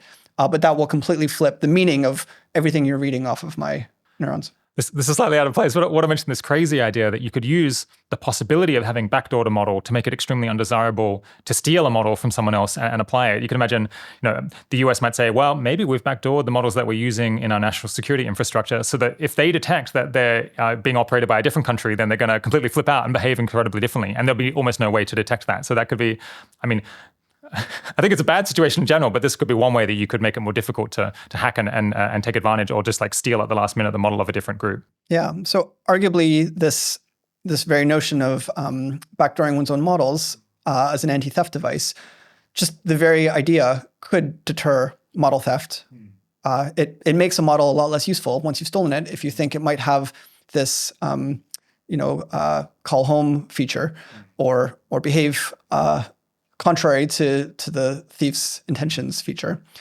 Another interesting property of this backdoor dynamic is it actually provides an incentive for a would-be thief to invest in alignment technology, because you want to, if you're going to steal a model, you want to make sure you can detect if it has this backdoor in it. And then for the anti-theft purposes, if you want to build an anti-theft backdoor, you again want to invest in alignment technology so you can make sure your anti-theft backdoor will survive the current state of the art in alignment. A virtuous cycle. So maybe this is a good direction for the world to go because it, as a byproduct, incentivizes alignment research. I think there could be undesirable effects if it leads models to have this kind of highly sensitive architectures to subtle aspects of the model. Or maybe it even makes models more prone to very subtle forms of deception. So more research needed for investing. Sounds a little bit like dancing on a knife edge. Okay, so that's some ways that it might be more difficult for AIs to cooperate. I mean, maybe another reason why this research agenda doesn't feel intuitively so absolutely essential is that the AIs that I interact with, LLMs, they just seem like very cooperative and very nice by nature. And it's kind of easy to imagine scaling them up, doing the same sort of RLHF that we're doing to produce that sort of personality now, and say, well, wouldn't they continue to act to have nice personalities and be really quite cooperative by nature? What do you think of that argument? Yeah, I would say we need to make a distinction between niceness and cooperatively skilled or cooperatively intelligent. So cooperative skill is distinct from like a cooperative disposition. When we say someone's cooperative, we often mean they're sort of nice, they're altruistic, they're generous, they're pro-social. And the cooperative AI research program is not about that. It's not about how we make nice AI or pro-social AI. It's about how we make cooperatively intelligent AI. AI that can solve these cooperation problems better than they otherwise would be able to. So it's an open question how cooperatively skilled are today's AI systems. I agree they're nice, but they're primarily interacting with individual users. They're not much deployed to solve cooperation problems. So we do need a science, an empirical science of how cooperatively intelligent they are. We can also expect that in equilibrium, they will not be necessarily so pro-social, because they will be deployed by interested actors in a bargaining setting. So if one actor, we're trying to make a deal, I want my AI system not to be nice. I want it to be sort of a faithful delegate to the interests of the principal. And so then again, in equilibrium, it should be aligned with me, not with some notion of the social good. And then the question is, will it be able to efficiently bargain with other agents that are similarly aligned with other human principles to find a mutually beneficial solution? Either that, or can we build this notion of a governor or like a mediator that will we can both trust, has our respective interests, will weigh our respective interests reasonably, and then we would sort of each tell this mediator, arbitrator, our goals, our resources, our outside options, and maybe prove it. And then the arbitrator would tell us what the solution is.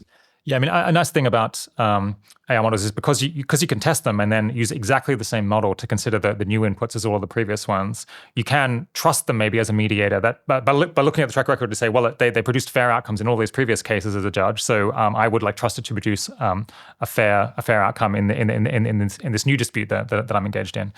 So I guess a lot of potential there.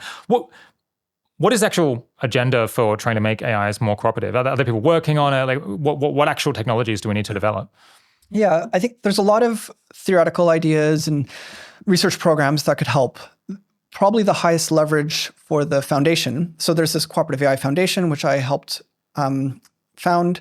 And the foundation's goal is to promote cooperative AI. So AI systems that are more cooperatively skilled than they otherwise would be, especially betting on AI systems scaling and capability. So we're kind of betting on very capable AI systems in the future. One area that the Cooperative AI Foundation has found to be high leverage is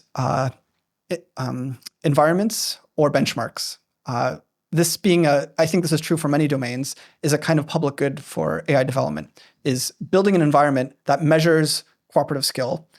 And then you invite many groups to sort of compete to have the most cooperatively skilled agent. And then you measure that and you celebrate advances in that. So it's often the case in AI, a good benchmark can really motivate work because it gives this target for research to, so the expression goes, to hill climb on. Okay, so you have lots of different tests for how effectively these AIs have cooperated. And I suppose you can have like almost conflicting scenarios where you would almost require different behaviors in order to produce a nice cooperative outcome in these different cases. I guess it's like running lots of kind of different game theoretic scenarios that might demand that you be a hard ass in other cases and that you be friendly in other cases. I suppose there's this history of all of these game theory tournaments where trying to figure out what are the most simple cooperative agents that you can have, and then I guess you can just have a research program to try to figure out to try to develop the most successful cooperative agent that can successfully produce a lot of utility across a lot of different possible situations that might be thrown into. Yep. Yeah, and there's all kinds of interesting aspects to this. Does the agent have a good theory of mind for the other agent? Can it model what the other agent's trying to achieve and see what the agent would do otherwise? Are they able to communicate effectively? So there's some basic can we even have a shared vocabulary? So I want to express something and you want to understand it, but can we communicate to that extent? And then there's communication under adversarial incentives. Can I communicate to you what's important to me when I'm not sure if you'll use that information well or not? You might use it against me. So then there's this issue of, can I share information in a strategically optimal way that minimizes my vulnerability while maximizing the potential cooperative wins we can get? There's a third category of cooperation problems related to commitment problems. This is, you and I might both know the nature of the game. The prisoner's dilemma is the classic example, the sort of canonical, simple example of a commitment problem. We both know we'd be better off if we both cooperate, but since we can't sign a treaty that says I'll only see if you cooperate, then unfortunately in the one shot prisoner's dilemma, agents will defect.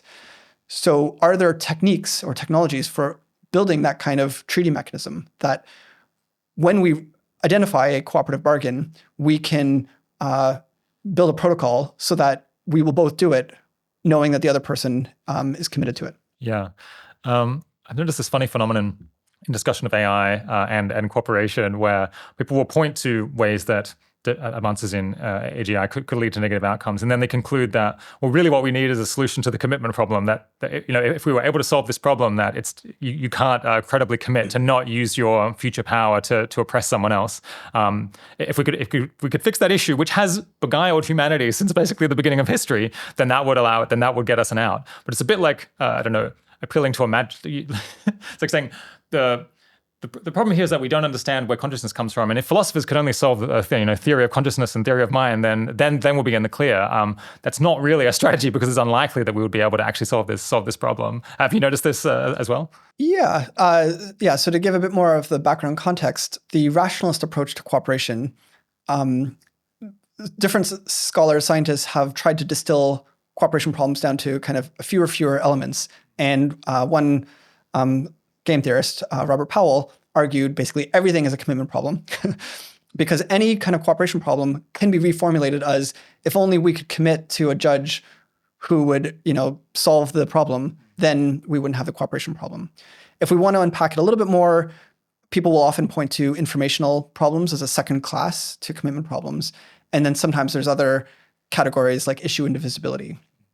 This third class would be, there's some pie that we want to divide.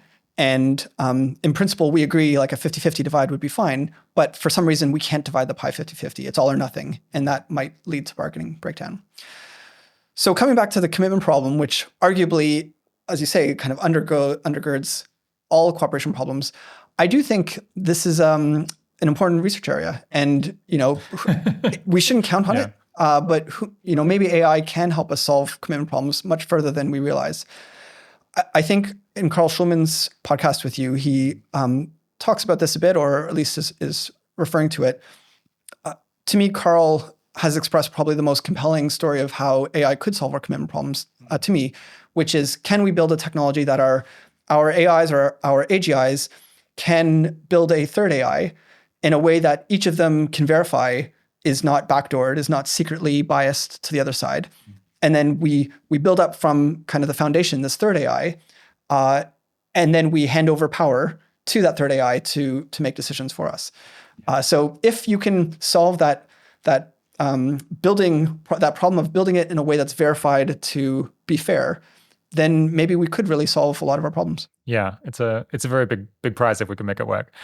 In the paper, you spend quite a bit of time talking about potential downsides of having more cooperative AI, which I guess it's a virtuous thing to do. What are some of the ways that it could backfire to make AIs more cooperative? Great.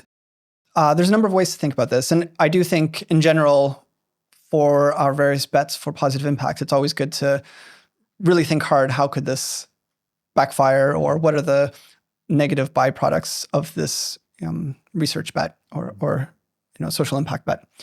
So I would say a few things. Firstly, cooperation sounds good, but by definition, it's about the agents in some system making themselves better off than they otherwise would be. So it could be 2 agents or 10. And the problem of cooperation is, how do those agents get closer to their Pareto frontier? How do they avoid deadweight loss that they would otherwise experience? It says nothing about how agents outside of that system do by the cooperation. So there may be this phenomenon of exclusion. So increasing the cooperative skill of AI will make those AI systems better off, but it may harm any agent who's excluded from that cooperative dynamic. So that could be other AI systems or other groups of people whose AI systems are not part of that cooperative dynamic. Yeah. I guess on that exclusion point, there's this famous quote, or is it, democracy is 2 wolves and a sheep deciding who to eat for lunch, where I guess once you have a majority, you can potentially exclude others and then extract value from them. Exactly. And so there's lots of kinds of sort of cooperation that are antisocial. We typically don't want students cooperating during a test to improve their joint score, right? Tests in sports very clearly have rules against cooperation. There are certain entities, and also in the marketplace, companies, there's rules for how companies should interact with each other.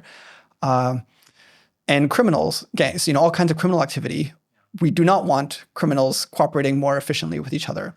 Yeah, I guess one reason that the mafia is such a potent organization is that they've basically figured out how to sustain intense internal cooperation without the use of the legal system to enforce contracts and agreements and so on, by having social codes and screening people extremely well and things like that. Exactly. So we can think of cooperative skill as a dual-use capability, one that is broadly beneficial in the hands of the good guys and can be harmful in the hands of antisocial actors. There's this hypothesis behind the program which says that broadly increasing cooperative skill is socially beneficial. And I think that's it. We call it a hypothesis because it's worth interrogating. I think it's probably true. But here the bet is, if we can make the AI ecosystem, the frontier of AI, more cooperatively skilled than it otherwise would be, yes, it will advantage antisocial actors, but it will also advantage pro-social actors. And the argument is, on net, that will be beneficial. So I guess the natural way to argue that, I suppose, is to say, well, we've become better at cooperation over time as a civilization, as a species, and history in general has been, or like well-being has generally been getting better. Are there other arguments as well? Yeah, I think the set of arguments I'm drawn to are along the lines of what you articulated, that even though cooperation can empower groups to cause harm and to be antisocial, it does seem like it's a net positive phenomenon in the sense that if we increase everyone's cooperative capability, then it means there's all these positive pro-social benefits, and there's sort of more collective wins to be unlocked than there are antisocial harms that would be unlocked. In the end, cooperation wins out. I guess it's similar to the argument for why trade is net positive. Trade also can have this property where you and I being able to trade may exclude others who we formerly did business with. But on net, global trade is beneficial because it, every trading partner is looking for the sort of the best role for them in the global economy, and that eventually becomes beneficial to virtually everyone. Yeah, I mean, I guess some people argue, and not for no reason, that actually maybe well-being on a global level has gotten worse over the industrial era because although humans have gotten better off, the amount of suffering involved in factory farms is so large as to outweigh all of the gains that have been generated for human beings. I guess in that case, the joke about two wolves and a lamb deciding who to eat for lunch is quite literal. I suppose that it's an abnormal case because pigs and cows are not really able to negotiate. They're not really able to engage in this kind of cooperation in the way that humans are. So maybe it's not so surprising that better cooperation among a particular group might damage those who are not actually part of any, not able to form agreements whatsoever anyway. Yeah, I think that's a nice example of the exclusionary effects of enhanced cooperation. And this may be, a cautionary tale for humans that if AI systems can cooperate with each other much better than they can cooperate with humans, then maybe we get left behind as trading partners and as decision makers in a world where the AI civilization can more effectively cooperate within machine time speeds and using the AI vocabulary that's emerged. Yeah, I mean, I know, so some people have painted a pretty grim picture here where cooperation, if you have lots of AGIs that are able to communicate incredibly quickly, to credibly to explain how they'll behave in future and make credible commitments to one another, and do this all super rapidly, then it might be very straightforward for them to cooperate with one another. They wouldn't be able to do the same thing with humans because we can't commit in the same way. We can't communicate at their pace or with their level of sophistication, and so naturally they would form a cluster that would then cooperate super well to extract all of the surplus and exclude us. How big a problem is this for the cooperative AI agenda? Yeah, and what you just described is related to one of the main challenges to alignment, in that a lot of alignment techniques involve having multiple AI systems checking each other. So you have, an overseer AI that's watching the deployed AI to make sure it behaves well, and maybe you have multiple overseers and majority vote systems, so that even if there's joint misalignment, it's hard for any one AI system to sort of defect because it can't coordinate with the other AI systems that might be trained in a different way. So they're, they don't share necessarily the same background or the exact nature of their misalignment. So this worry that some have for AGI safety is that there will be this kind of collusion amongst our AI systems, so that we can't rely on any of these institutions of AI to make us safe. I think probably this is one of the biggest downsides to the cooperative AI research program from an AGI safety perspective, and it's really worth investigating. The reason I'm persuaded that cooperative AI on net is worth pursuing, is firstly, this should be investigated. Top of the agenda should be understanding the different flavors of the portfolio, of the members of the portfolio in the cooperative AI agenda, to ask what's the case for being positive and negative, and to unpack that. So we should at least evaluate the hypothesis of different parts of cooperative AI being worth pursuing. And then secondarily, my view that ultimately global coordination is such an important feature of things going well, that there's a lot to be gained by betting on having more cooperatively skilled AI systems than we otherwise would. This ties in this other paper that you were involved in writing, called Levels of AGI for Operationalizing Progress on the Path to AGI. I think it's a little bit of a mouthful. So we've been referring to that paper as the What is AGI paper, which is a bit more catchy. Yeah, what about the nature of AGI did you want to point to in that paper that you thought many people were missing?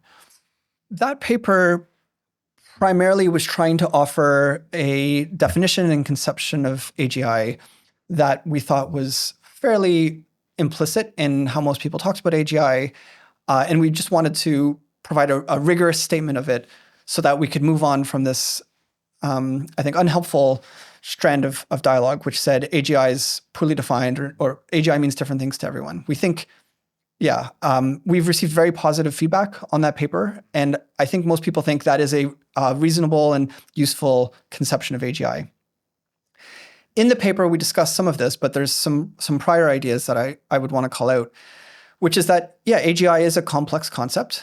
It's multidimensional, and it is prone to fallacies of reasoning in people who use it uncritically. So let's unpack that a bit.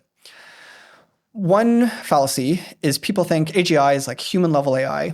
They think of it as a point, a single system, a single kind of system. And often they think it's like human like AI. So it has the same kind of strengths and weaknesses of humans. We know that's very unlikely to be the case. As it is, and historically, AI systems are often much better than us at some things, chess, memory, mathematics, than other things. And so I think we should expect AI systems and AGI to be highly imbalanced in the sense of what they're good at and what they're bad at doesn't look like what we're good at and what we're bad at. Secondly, there's the risk that the concept of AGI leads people to try to build human-like AI. We want to build AI in our image. And some people have argued that's a mistake because that leads to more labor substitution than would otherwise be the case.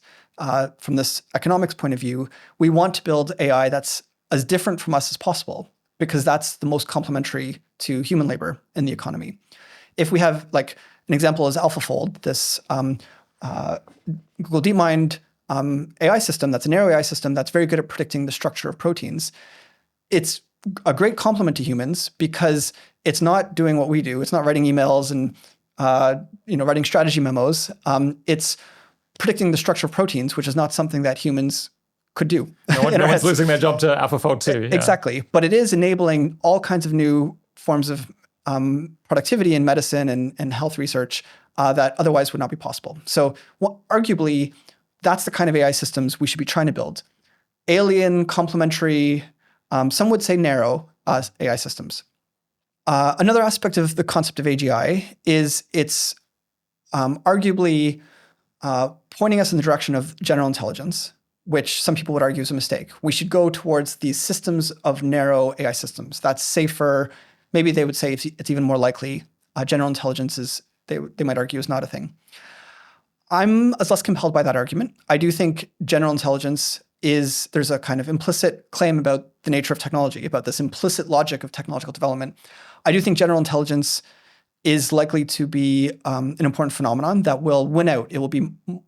One will be more willing to employ a general intelligence AI system than a narrow intelligence AI system in more and more domains. We've seen that in the past few years with large language models, that the best poetry language model or the best email writing language model or the best historical language model is often the same language model. It's the one that's trained on the full corpus of human text. And the logic of what's going on there is there's enough spillover in lessons between poetry and math and history and philosophy that your philosophy AI is made better by reading poetry than just having separate, poetry language models and philosophy language models and so forth.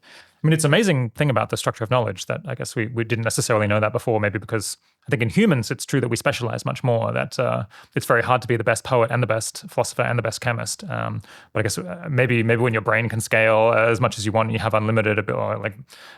virtually unlimited ability to read all these different things. And in fact, there are enough connections between them that you can be the best at all of them simultaneously.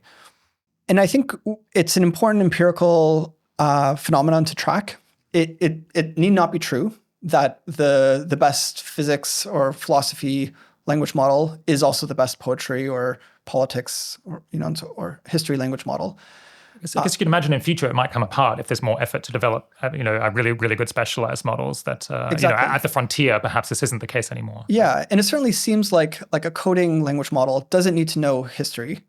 So even if reading history helped it in some sense know something about coding, maybe later we should distill out most of the historical knowledge so that the model's smaller and more efficient. Yeah.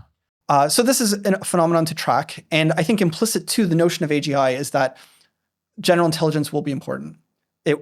We're not kind of at peak returns to generality. There will continue to be returns, so we'll continue to see these large models being trained. Are there any other pros or cons of the generality that are worth flagging? Yeah, and the concept of AGI. So I think one thing that really makes the concept of AGI useful, and a lot of people critique it or say they don't want to use the concept, I've rarely seen an alternative for what we're trying to point to.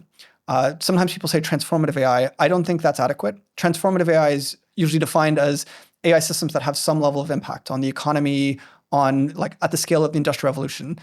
And a problem with that is you can get a transformative impact from a narrow AI system. So you could have an AI system that poses a narrow catastrophic risk that is not general intelligence. I do think there's something important to name about AGI. I think you often see this phenomenon where people say this term is kind of confused. It's too much of a cluster of different competing things. But despite all of the criticisms and worries, people just completely keep using it all the time and they always come back to it. And I think at that point, you just have to concede there's actually something super important here that people are desperate to refer to. And we just have to clarify this idea rather than give up on it. And it's good that we always try to refine our conceptual toolbox. And there are these other concepts and targets that are worth calling out. So one that's been named by Ajay Kotra and many others is this idea of machine learning, AI that can do machine learning R&D, that can have this kind of recursive self-improvement. That need not be general. It could be a kind of narrow AI system, but if it does kick off this recursive process, that is an important phenomenon and I think Holden Karnofsky has also really drawn attention to this. But yeah, back to general intelligence, I do think AGI is a probable phenomenon. It's probable we'll get general intelligence around the time we get AI systems that can do radically recursive self-improvement or a lot of other things.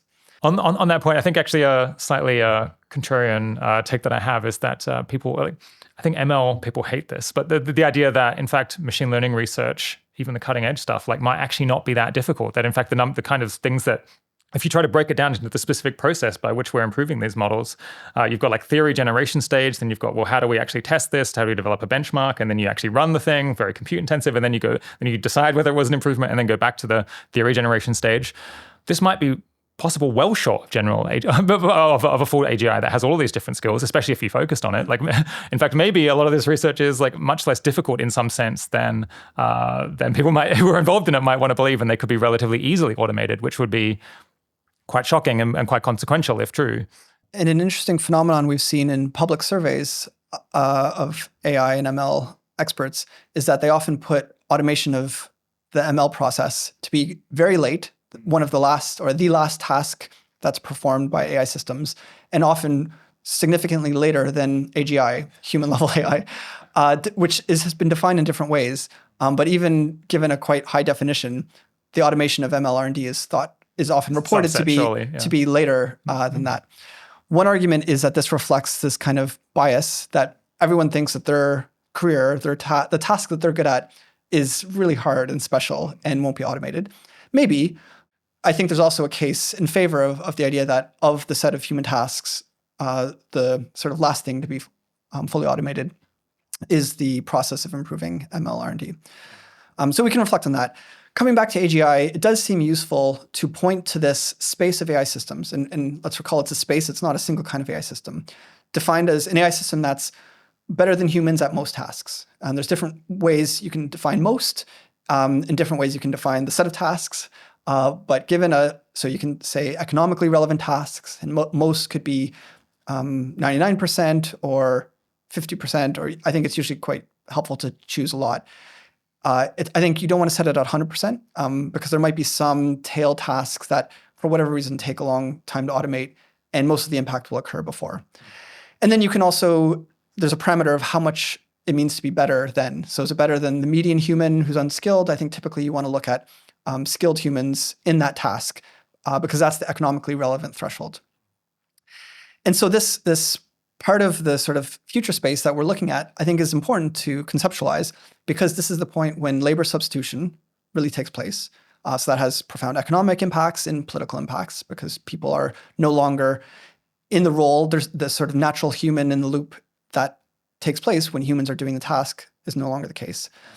There's also this, I think I call it a performance threshold that we cross when whatever was previously possible with humans, that set is no longer the kind of bounding set of what's possible. Because when the AI is better than humans at some task, there are qualitatively new things that become possible. This is like AlphaFold. And that also represents an important moment in history when new technologies come online. So a reason that this connects is that I think the paper alludes to this idea that as you're approaching AGI, you could start with it being very strong in some areas and relatively weak in other dimensions. And then you've got like an area where it's going to be already like vastly superhuman. And then there's like the last few pieces that come into place where it begins to approach human level. And you could potentially try to change or just choose which ones those are going to be. Is it going to be strongest on the cooperative AI stuff to like already, and then we like add in, I don't know, I guess like technical knowledge or just like practical know-how or agency and so on? Or do we start with the agency and the having an enormous level of factual knowledge, and then we add in the cooperative stuff later? Do you have any take on, like, do you think that's an important, maybe underrated idea still? And do you have kind of preferences maybe on what things we want to add to the AGI early versus late? Yeah. So I think this is a very useful conceptual heuristic, is to think AGI is this space, and there's multiple paths that we could take to get to AGI. Coming back to this discussion of technological determinism, there may be, these different trajectories. And it really matters not just, it matters what kind of AGI we build. AGI is not a single kind of system. It's a vast set of systems. It's, you can call it the corner of this high-dimensional intelligence space. And so this corner has many different elements. And it matters also how we get there, what the trajectory. As you were saying, we might characterize, two sort of caricature trajectories. One where AI is relatively not that capable at, say, physics or material science, but very good at cooperative skill. And another world where it's superhuman at material science, but amateur at cooperative skill. And we can ask ourselves, which world is safer, more beneficial? Some in the safety community prefer the latter. The story there is we'll unlock these economic advances, health advances, while having AI systems that are sort of socially, strategically simplistic. And so it's easier for humans to manage those AI systems. They're not going to outwit us. Whereas the cooperative AI bet takes the opposite tack. It says a world with accelerating technological advances, capabilities advances, will generate lots of benefits, but also disruptions that we may not be able to adapt to and manage in the rapid rate that they're coming online. Whereas we still have these cooperation problems that we foremost need to solve. And so we'd be better off if we sort of take the bet on making AI systems more cooperatively skilled than they otherwise would be. I mean, if this is contested there's a lot of disagreement between people who are who are super informed about this. Is this something that we should focus in a lot more and try to reach agreement? Or maybe is it just something where it's just going to be unclear basically up until the day when we have to decide? I think it would be, it's an important part of the cooperative AI research agenda to articulate this argument and to host the debate and to try and make sense of it. You don't want to invest too much of your time and resources going down a path that you're not sure is beneficial. And I think that's true of also all these sort of pro-social bets. It is worth investing a significant share of our effort there, making sure the bet is beneficial. So where can people go to learn more about this sort of debate? I think it's the Machine Intelligence Research Institute folks who are a bit more wary of the high social skill, high cooperation early agenda, right? And I guess I'm not sure who's advocating for. Well, I guess you and your co-authors are advocating for cooperative AI in particular. Yeah. So for cooperative AI, I'd point them to the Cooperative AI Foundation and reach out to anyone there or me, and we'll invite you to the conversation. And on the contrary point, I would say Eliezer Yudkowsky, Nate Soares have expressed this view fairly strongly in the past. So they might be interested in continuing to argue that position, but I can't speak for them. And then I would also say on this kind of third pole, Paul Christiano and Carl Schulman, I think, have articulated the case for this super-cooperative AGI hypothesis. This is that it is very important that AGI systems be able to cooperate with each other. So in that sense, they agree with the cooperative AI bet, but they think it will come as a byproduct of AGI. And so they don't think it's necessarily an area we need to invest in. All right. Up until now, I guess we've been talking to you in a personal capacity about work you did basically, but before you got involved with DeepMind. But let's talk to you as a DeepMind employee for a little bit. I guess DeepMind published this paper that you were heavily involved with earlier this year called Evaluating Frontier Models for Dangerous Capabilities. Basically, these are, I think most listeners will be familiar with the idea of evals. We're trying to measure what capabilities does a model have as it's soon after it's being trained, so we're not kind of blindsided later, and we know what safeguards are necessary. Having accurate evals that can figure out what a model can and can't do. It really facilitates what's recently started being called if-then commitments. So it's much easier to agree that if we have a model that is able to do X powerful or interesting thing, then we will put in place a safeguard that is appropriate for making sure that doesn't end poorly. And I think these are some of the evals that GDM is developing to slot into Google's frontier safety framework, which is going to be, I guess, the approach that DeepMind takes to deploying very powerful, potentially at some point AGI, while making it go well and avoiding significant downsides. The paper describes these evals and offers offers results from the previous model that GDM had, which I guess is Gemini 1.0. I think currently we're on Gemini 1.5. And I guess there's 5 different categories of evals that you're thinking about: persuasion and deception, cyber capabilities, self-proliferation, and self-reasoning. And there's a 5th that is around, I guess, biological threats and things like that, which you don't cover in this paper because it's kind of its own thing that you want to do separately. What's an eval in the paper that you think is kind of new or interesting that people would want to hear about? Yeah, one eval which I think is interesting is one of our self-reasoning evals. So this is trying to look at the extent to which the model has an understanding of its situation and how it could modify its situation to achieve a goal. So we give the model the goal of writing this kind of text output. It's like writing an email. And it has to include in that email some words that are prevented by a filter. So whenever it tries to write this email, some of the words are blanked out. And the question is, does the model notice that it's sort of failing at its task and then investigate whether it can do anything about that? And so in principle, the model can look at its directory. We give it access to it's sort of like a fake directory where it sits. And then there's a little file that says like filtered words that it can open and then see that some of the words it's trying to say are in this list. And it can remove those words, which will then enable it to complete the task. And it's sort of like a toy scenario. It's not the model's actual host environment. It's a pretend host environment, but it gives us a chance to see does it notice that it's failing at its task in this kind of way that it might in the real world, and then does it reflect and try to do something about it in a way that's kind of analogical to how the model might find itself in the real world situation. Yeah, I guess it's a relatively easier case than the real world one, but yes. But I suppose we want to have relatively easy cases now, so we can see if we're incrementing closer to the models being more self-aware and able to take these sorts of interventions in real world cases. Yes, and while we're on self-reasoning, another eval, which is, I think it has some nice properties, asks the model to answer questions about historical events. And there's 2 historical events, one of which occurs within the model's training date cutoff, and then the other event occurs after the model's training date cutoff ended. So it was not trained on that event.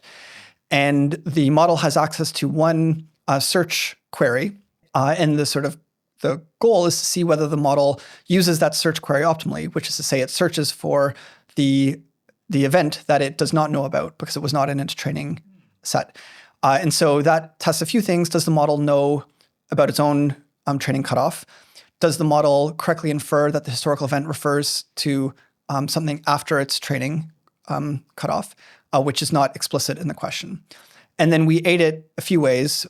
In some conditions, we tell the model what its training cutoff was, and then we also tell it what the date is of the 2 events.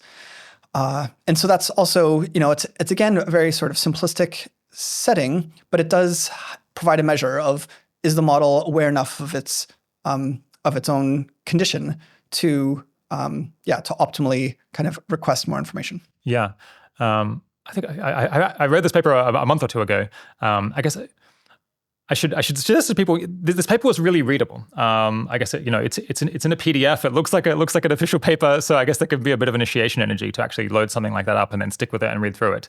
But I think quite a lot of stuff that Google's putting out is, I think you've gone out of your way to try to make it possible for the kind of person who would make it to this stage of this interview to be able to track all of this and read the graphs and understand it all.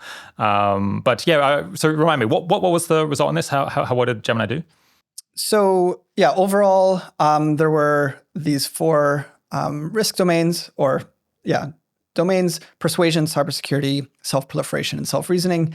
And we sort of scored Gemini overall on a 5-point scale, and it was a very subjective 5-point scale. The components of that overall scoring was more quantitative and sort of fixed. And overall, it scored at 3 out of 5 on persuasion, on the various persuasion evals, between 2 and 1 on cybersecurity, and self-proliferation, which is its ability to do tasks that would be required for kind of starting up new instances of a model like itself in the wild. It scored a 2 out of 5. And then self-reasoning was also around 2 or 1. Thank you for noting the paper. I think it's a very helpful paper for people to read. There's a lot of content in it. In some sense, it's old now because the field is moving so rapidly. So I would encourage readers to also look at the latest system cards and research coming out in this field. But I still think there's a lot of lessons and productive directions. I'm happy to say we received a lot of praise directly from various external experts. In this one, Apollo Research Group listed it as one of their favorite papers, which was a nice recognition to see.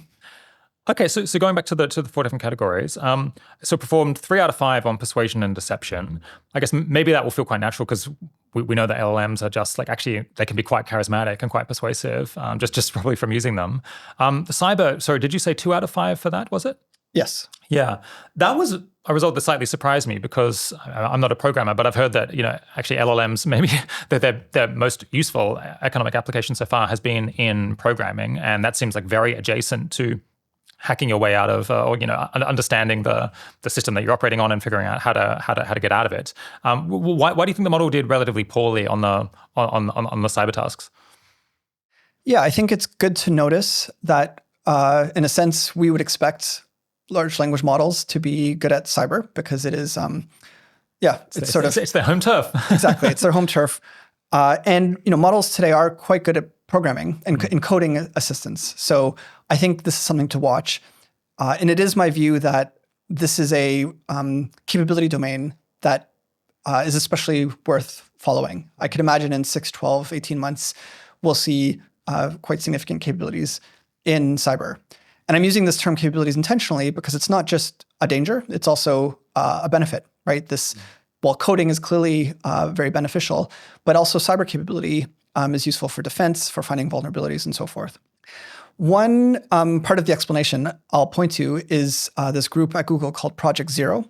And they specifically had a project called Project Naptime, which I'll encourage readers to check out, where they basically found that if you build the kind of right support structure around the language model, so you give it a good interactive environment, you give it some tools, you give it space for reasoning, that it then performs much better on these cyber tasks than it otherwise would. So they compare a few models, how they do sort of with the base model or the model is provided versus once you've given it this support structure. And they find a very significant difference given that the access to the tools. In general, I think what this is pointing to is an important aspect of all evaluations and specifically dangerous capability evaluations, that we need to think about what's called capability elicitation. To what extent is the model that you're working with to do your evaluation the most capable version that model is capable of? And so part of what we do at Google DeepMind is we make sure we're at the frontier of capability elicitation, learning from other groups in the public literature and also internally to see, what are the best techniques for having the model do well at these various tasks. And the reason is the logic of safety in dangerous capability evaluations is we're trying to measure the max capability in some domain that has risks.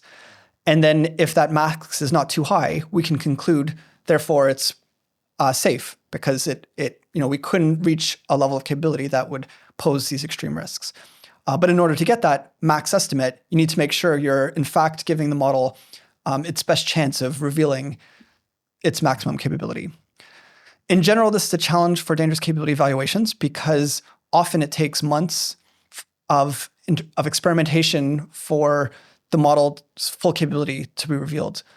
Maybe the most potent example of this is the O1 model out of OpenAI, which, to my understanding, is still based on one of their older. It's not a new foundation model, but it is a new scaffolding and fine-tuning on top of it, which allowed it to do much better at a number of tasks. So on the self-reasoning task, which you described earlier, which I guess is it's trying to see whether the model is able to develop some rudimentary situational awareness and understand the circumstance that it's in and what behaviors, like what slightly unconventional behaviors might improve its performance. How did it do on that? Not very well. Not very well. Okay, yeah. Pretty rubbish. Okay. And there's a number of other similar evals, I think, done by Anthropic.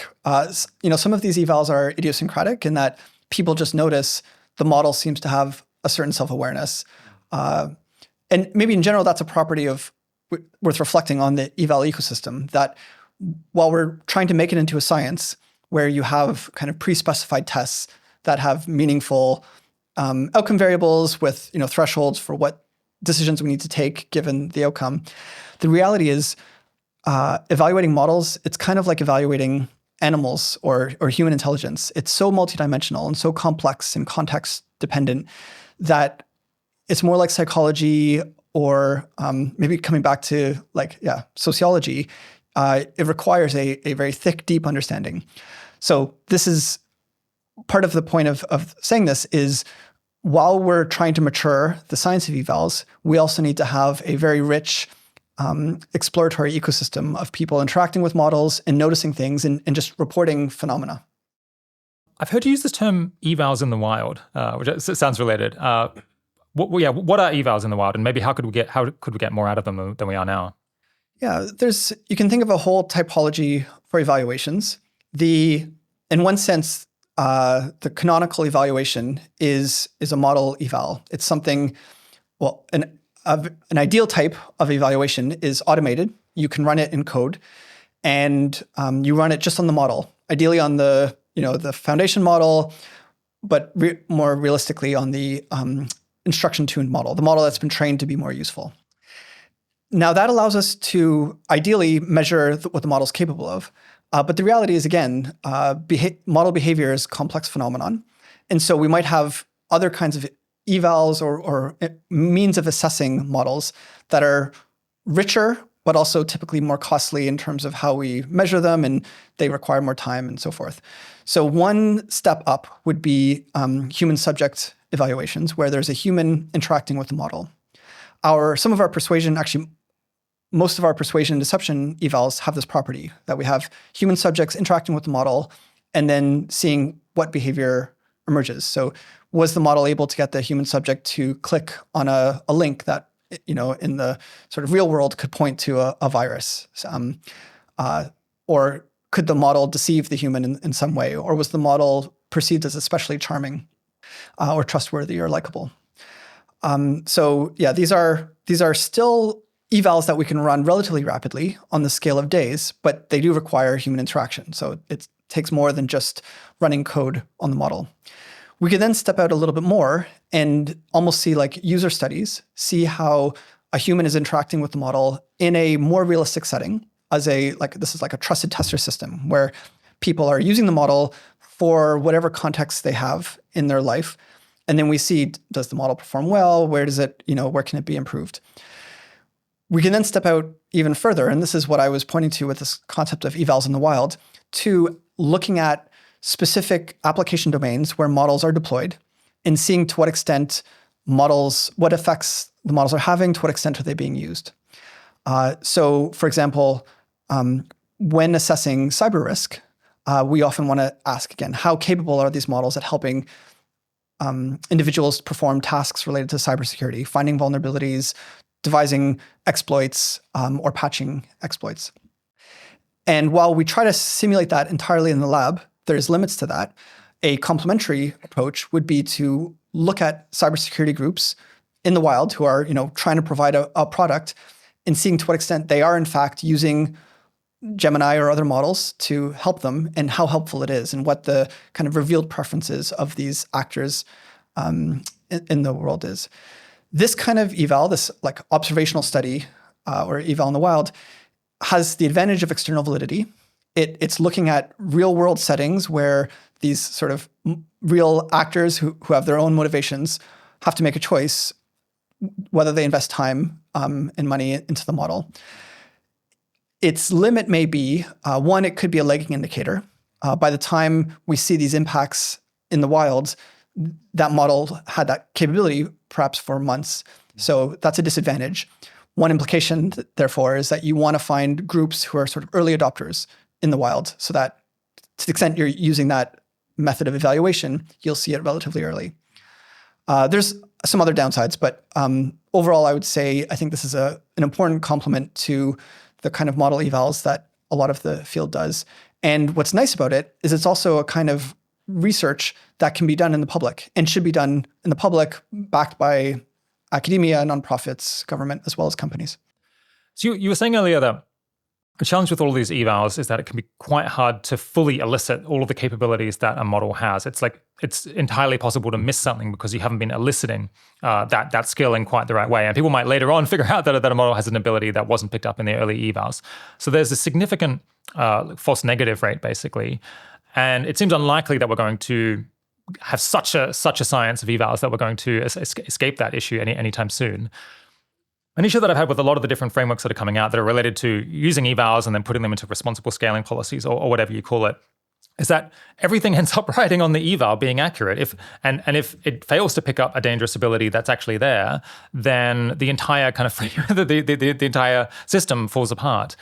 I guess everyone says when you point this out, well, what we need is defense in depth. We need to have different overlapping systems so that when one fails, the Swiss cheese model, you get through one gap in the cheese, but the next layer picks it up. What depth are we thinking of adding? What other procedures can we add that are complementary to this one? Yes. So yeah, this is a very important observation. And I would say the main response in defense in depth is this notion of staged release or staged deployment, that we don't go all the way from no deployment to irreversible proliferation of models for models that could have capabilities that we don't yet fully understand. And so the typical way Google would approach this in Google DeepMind is, first we have internal use, then we have a trusted tester system, which scales up in terms of how many trusted testers it could be, from quite small numbers to ever larger numbers.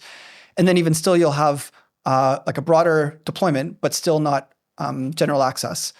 And then even once you have general access, so anyone in the world could access the model, it's still, the model weights are still protected. They haven't been published, which means that if there are capabilities that the model has that we only learn later, we have the option of changing the deployment protocol to address that. So we could add new guardrails, we could put in monitoring, we could change the model if necessary to address potential dynamics there. This comes to what's a really important debate in the field around open weight models, sometimes called open source, but it's more accurately referred to, I think, as open weight models because the key thing that's being published is the weights of a model. In favor of open weighting, there's a lot of arguments in favor. It provides this tool to the broad scientific community and development community to build off of. If you have the weights, you can do whatever you want with them. You can fine tune it. You can do mechanistic interpretability. You can distill and basically anything because you have the weights. But the big downside is this irreversibility of proliferation. That once you've published the weights, people have now saved them, and they'll put them on the dark web if ever you were to stop publishing it. Yeah. And so you've given it to the scientists and the developers, but you've also given it to every potential bad actor in the world who would want to use that model. Yeah. So the way Google approaches this is Google open sources a lot. a lot of their advances in Google DeepMind, a lot of their advances, including like the AlphaFold, all the protein predictions, and a lot of the earlier large model work that Google did has been open sourced. In general, Google tries to open source its technologies in all these cases when they're broadly beneficial. But with frontier models, Google and Google DeepMind recognize that we need to proceed carefully and gradually and responsibly, which means deploying them to the extent that we can do so responsibly. So with the standard evals, you find out the result at the point that you're training the model, or hopefully soon after. I guess there's a challenge with the persuasion ones where you have to involve humans, and that slows things down. But generally, like pretty soon after. Then you've got evals in the wild, which are they have like better external validity, you were saying, but they tend to come later because you've already you have to have distributed the model to see how it's used in the real world. But you talk in the paper about this other thing. The ideal would be that we not only know that we have an ability when we have it, but we would know exactly when it's going to arrive years into the future. So we have this foresight. And we know that some preventative measures are not necessary now because we're not going to have this ability for 5 years' time. So we avoid like not wasting our effort on something that's not necessary yet. But we also know exactly what preventative measures we need to be putting in place now because we know exactly when an ability is going to arrive. Listeners to this show are probably going to be aware of super forecasting techniques, about the possibility of using prediction markets and aggregating forecasts from different experts and lay people to try to predict what's going to happen when. Is there much low-hanging fruit here on the forecasting, actual real-world usefulness of AI models that is not being taken yet, that you would like to see people actually get exploit? Definitely. I think this is a very exciting future direction for the whole field of dangerous capability understanding, evaluation, and mitigation, is forecasting capabilities. And I should say, actually, not just for dangerous capabilities, but also for beneficial capabilities. As it is, there are some properties of models that we labs typically forecast. As emerged from scaling laws, there is an extraordinary ability to predict certain kinds of loss or performance of the model on these low-level benchmarks. These how good does it predict the next token in text? It's incredible the precision with which you can predict how the model will improve as you give it more compute and more data, or if you set up a different model architecture. What hasn't been done as much is predicting these more composite or complex downstream tasks, like performance in biological tasks or cyber tasks or social interaction tasks. There's this promising research. So one paper recently was in NeurIPS Spotlight, which is an indication that the community sees it as promising, entitled Observational Scaling Laws, which talks about ways of doing that. In short, we could take the family of models and how they've done on various downstream tasks, and then you do this adjustment for the compute efficiency of the architecture in a way that they claim allows you to predict how future models, given a different compute investment in data and so forth, will perform on these much more complex and real-world relevant tasks. So I think there should be a lot more research on these observational scaling laws. And then the second approach is, as you mentioned, is using human subjective forecasts. So super forecasters are these forecasters who are have demonstrated track record of being calibrated. So if they say 75%, it does in fact occur 75% of the time. And furthermore, they're typically quite accurate. So they've have a track record of having accurate forecasts. They can, phenomena that do happen, they typically give a high percentage score, and phenomena that don't, they give a low percentage score, which is a whole form of expertise of how you read evidence, how you integrate it, how you weight the different base rates, and so forth. In this paper, we employed super forecasters from the Swiss Center to look at our evals and our eval suite and predict when models would reach certain performances on the eval suite. I think this is a really exciting part of this paper, and I think it would be great if all future work did something similar, at least until proven that it's not effective. So we need to invest research to see how well this method works. But so far, I would say it seems very promising. They gave us some thoughtful forecasts, which seemed reasonable and better than a subjective qualitative judgment that is not expressed. Maybe it's surprising to think, given the importance of this topic and its tractability or the potential to just do all kinds of different work, figuring out when AI models will actually be economically and like practically useful for all of these different tasks. It's surprising that people aren't doing this already, because you don't have to be inside DeepMind to run these tournaments or to aggregate these judgments. But so I guess this is maybe an invitation for listeners to get involved with that. I think so. Yeah, I think it'd be great for the field to invest more in this. Yeah. I guess the thing that's whack about forecasting abilities is that with these scaling laws, we're so good at anticipating when we'll have a particular level of loss, this like measure of inaccuracy in the model. But that hasn't translated into us being able to predict when will people actually want to use this model for a given task. Because I guess the relationship, I suppose, between the loss and the actual usefulness is super nonlinear. I guess there's probably got to be some sort of S-curve where, I mean, classically with the self-driving cars, a 99% accurate self-driving car is just a heap of junk, basically, from a practical point of view. And you maybe have to get to 99.999. And you don't know how many nines do you need before actually they're going to hit the roads. Exactly. It's even when you have this sort of complex real world resembling task, it's still, there's a large step of inference from that task to actual real world impacts, because you then need in the actual world, there's some cost of employing the AI to do that task. And the question is, does it fit in with the existing ecosystem and environment? Are there the other tasks that are done by humans? Sometimes, even if the AI can do a lot of tasks, it's still not cost effective to integrate it in and so forth.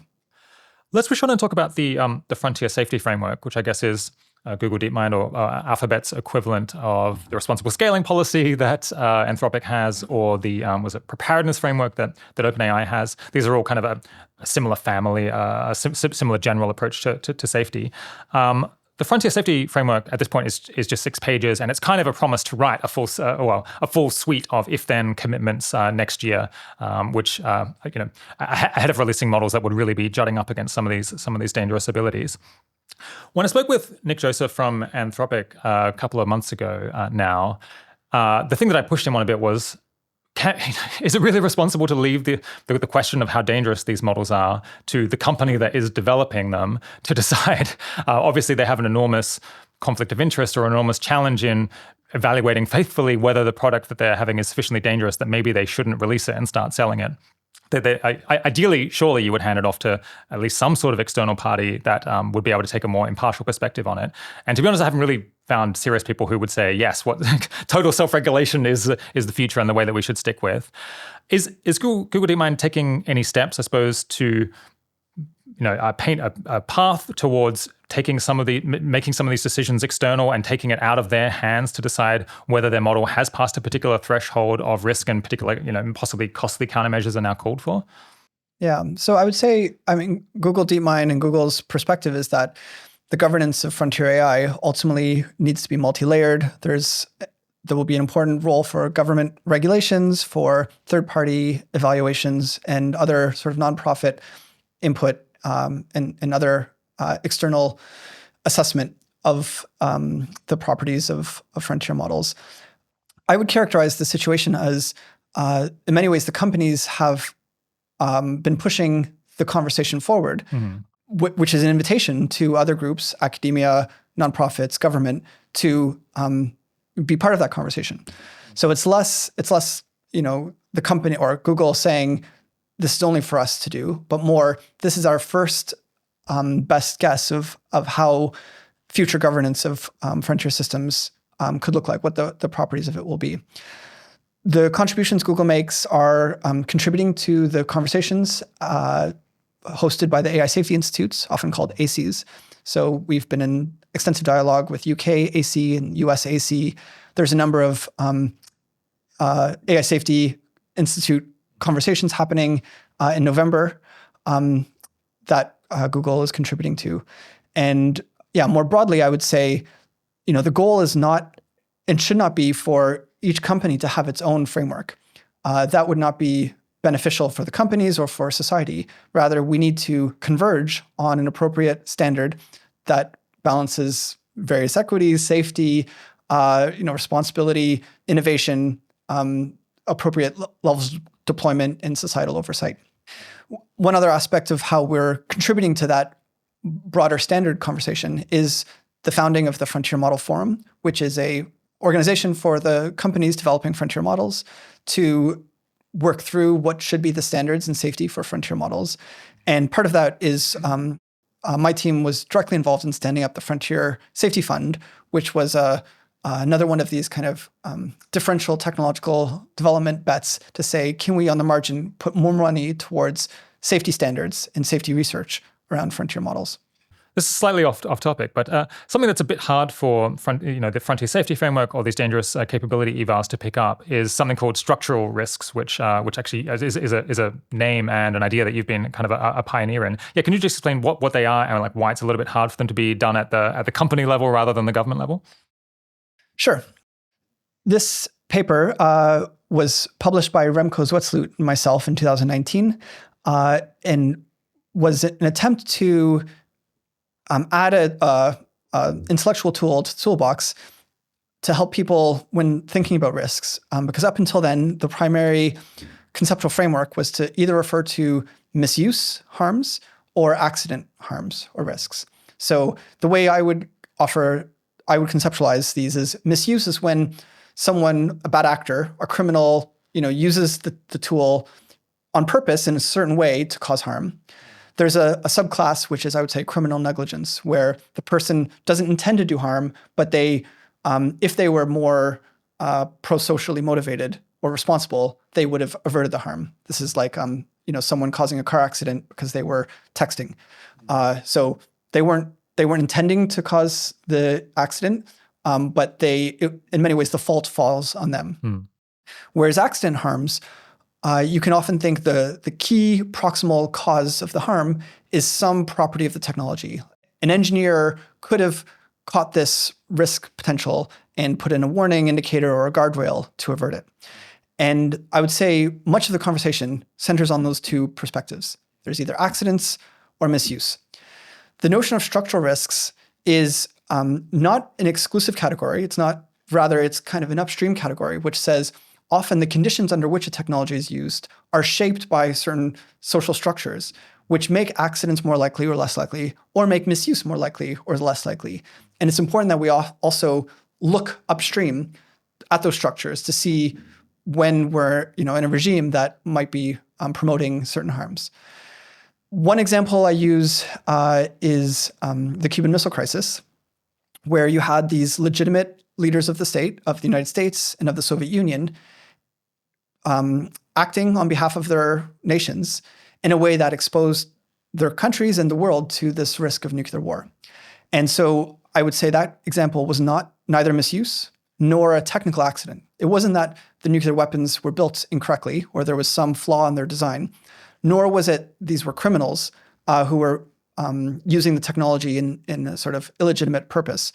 Rather, in that case, they were in a structure, a geopolitical structure, that made them choose to engage in this dangerous brinksmanship with each other. There's a lot of other examples where, the structure of the economy or of different kinds of interactions lead the system to be deployed in a way that has greater accident risk or greater misuse risk. Yeah, I guess evals might be able to pick up that a model has an ability that could feed into one of these structural risks, but because it's occurring at the societal or global level, it's not really possible for GDM to be evaluating what the entire societal effect. I mean, it's difficult for anyone, but it kind of has to be, governments. This is their remit to think about because they're the ones who are best placed to address it. Yeah, and it's often because structural risks are often at the societal level. They're typically often emergent and kind of indirect effects of the technology, which means they're often very hard to read off of the technology itself. Another example that I find compelling is the risks from the railroad. So the railroad per se, it's hard to read off these steel rails and in a train, the impact it had on geopolitics at the time. Namely, according to a number of historians, it increased first strike advantage, that once whoever kind of mobilized first had a great advantage, it was argued. And furthermore, it made the decision to mobilize irreversible because of the difficulty of stopping the deployment schedule. So these were consequences of the railroad, which are very indirect. You don't, like a railroad level eval would not tell you this implication because it bounces off so many different aspects of society. So as you say, I think structural risks require a societal level solution, typically from government. And if the structural risk spans nations, then at the international level. Coming back to Google's approach to safety, when I read the Pause AI folks and people who are sympathetic to that, I think a key underlying grievance, a kind of fury that I hear coming across, is a sense that what is happening with research into frontier models and AGI is kind of democratically illegitimate because it's exposing all of us in the UK and US and around the world potentially to a disaster that could kill us. But we haven't really been consulted on a level that would be commensurate with the risk that they believe is being run. And maybe and even if you did discuss it in the UK and US where like much of the work is happening, well, people who are overseas in other countries who are also exposed to the risk of catastrophe here are barely being consulted, and their voice doesn't really matter. So they would at least say, we should have a more affirmative sign-off by Congress or Parliament that this work, that the benefit exceeds the risks and we should be going ahead. But ideally, probably we should be talking to a whole lot of other people elsewhere who are also going to be heavily affected by this. Yeah, what do you make of that that frustration that people feel? Yeah, I think a lot of people are concerned about the direction technology is going, and specifically about AI in surveys. And that's an important perspective to take seriously and to address. To some extent, it's a matter of education. And to another extent, it's a matter of improving governance and making sure the benefits, for many people, their concern is about labor displacement or various near-term impacts. And I think an important response by companies is to make sure that the benefits are being realized. So this is part of why Google and Google DeepMind invest so much in AI for science, most maybe notably in AlphaFold, which is the first AI contribution to win a Nobel Prize for kind of its impact. And then there's this other Nobel Prize in physics for advances in AI. So AlphaFold, for the listeners who don't know, is this narrow AI system that enabled very cost-effective prediction of the protein structure of virtually every protein relevant to science and medicine, and has, it seems, unlocked a lot of potential advances in medicine. So I think in the future, we'll see all the potential benefits that come from this kind of development. But generally, I would say I think advocates for AI often point to AI for science. So this has been expressed recently by Dario Amodei, the CEO of Anthropic, that the benefits of AI for science are potentially very large and should be encouraged. In terms of the more broad question of the right way to democratically develop technology, I think this is a very challenging question. In my earlier scholarship, this is, I think, from the 60s or 70s, there was ideas of having citizen councils or citizen juries for technology. So you would have a representative group of citizens who would be paid for taking the time to learn about a technology and then reflect on how it should be developed and then how it should be deployed in their community. More recently, there's a number of work streams that carry on this tradition that look at having different kinds of pluralistic assemblies and try to host this democratic conversation, which requires, again, providing the space and the resources to educate the community, and then this institutional framework to allow people to express their views, and then allow that to sort of not just be a lot of noise, but aggregate up into guidance to policymakers. In general, I would say, different countries are approaching the democratic governance of technology in different ways. We have freedom of the press, an assembly, we have social media and conversations there. We have nonprofits doing research and staking their position. We have these government agencies, the AI safety institutes, and many other regulatory agencies that are looking at technology. So I wouldn't say it's a case where companies are unilaterally, without any kind of democratic involvement proceeding, though it is important that people involved in Pause AI and other groups find ways to engage the democratic process most productively. And so a question that needs to be answered is, what are the appropriate mitigations for these very powerful models? And I don't think that question can be fully answered by companies or even narrow governmental agency. We really need the scientific community. We need people involved in building medicines and who can see that side of the ledger, who are building cyber defense, and also those who are focused on biorisks, cyber risks, and so forth, all in a conversation together, hopefully reaching a scientific and policy consensus on what is the right way to proceed with these models as they gain new capabilities. I think something that has turned the worries about this democratic legitimacy issue up to kind of a higher fever pitch is that almost all of the AI companies, maybe Meta aside, have talked a big talk about how they would like to have binding legal constraints on what they can do, and heavy involvement in government and oversight and so on. But they are yet to lobby actually in favor of any particular legislation that truly would bind them and be very costly and restrict what kinds of models that they could train. And I guess that they've turned down perhaps opportunities to argue in favor of legislation that has been proposed. I think, and the worry, understandably, is that the companies will always say they're in favor of this, but the day when they'll actually support any specific constraint, when they're actually willing to put the handcuffs on themselves, may simply never come. I'm not sure whether you want to comment on that, but I do think that at the point that you actually saw companies saying, yes, this is the specific regulation that we want to bind ourselves, we want it to apply to everyone, it would reassure a lot of people who are currently unsure how much they can trust these quite powerful entities. Yeah, I think it's an important question to ask. I wouldn't say put it as starkly as you did, in that speaking for Google has engaged proactively in a number of conversations that do affect their sort of freedom of action. Most notably, the White House commitments, and then there's a number of other sort of commitment-like moments. So one was around the UK Safety Summit, the first safety summit, and then there was a second round of commitments at the South Korea summit. And in both of these cases, they were pointing to frontier safety framework-like developments, asking where Google committed to doing forms of red teaming, self-evaluation, and then working on mitigations for the risks as they emerge. Speaking for Google, I was very impressed with the extent to which the internal sort of Google operations took the White House commitments seriously. So after they were signed, there was a real effort internally to identify all of the commitments that were made, spell out what they meant, and then make sure there was work streams making sure we lived up to them to a very significant extent.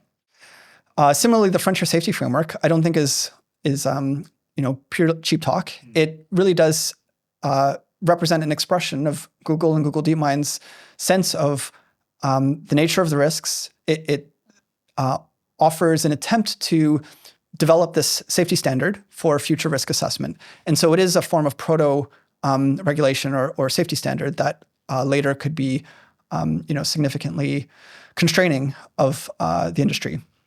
One other aspect worth noting is there is the EU AI Act, which is currently negotiating the Code of Practice, which is a quite meaningful form of regulation where Google is participating and helping the EU AI Act think through what would be the right way to have that Code of Practice operate.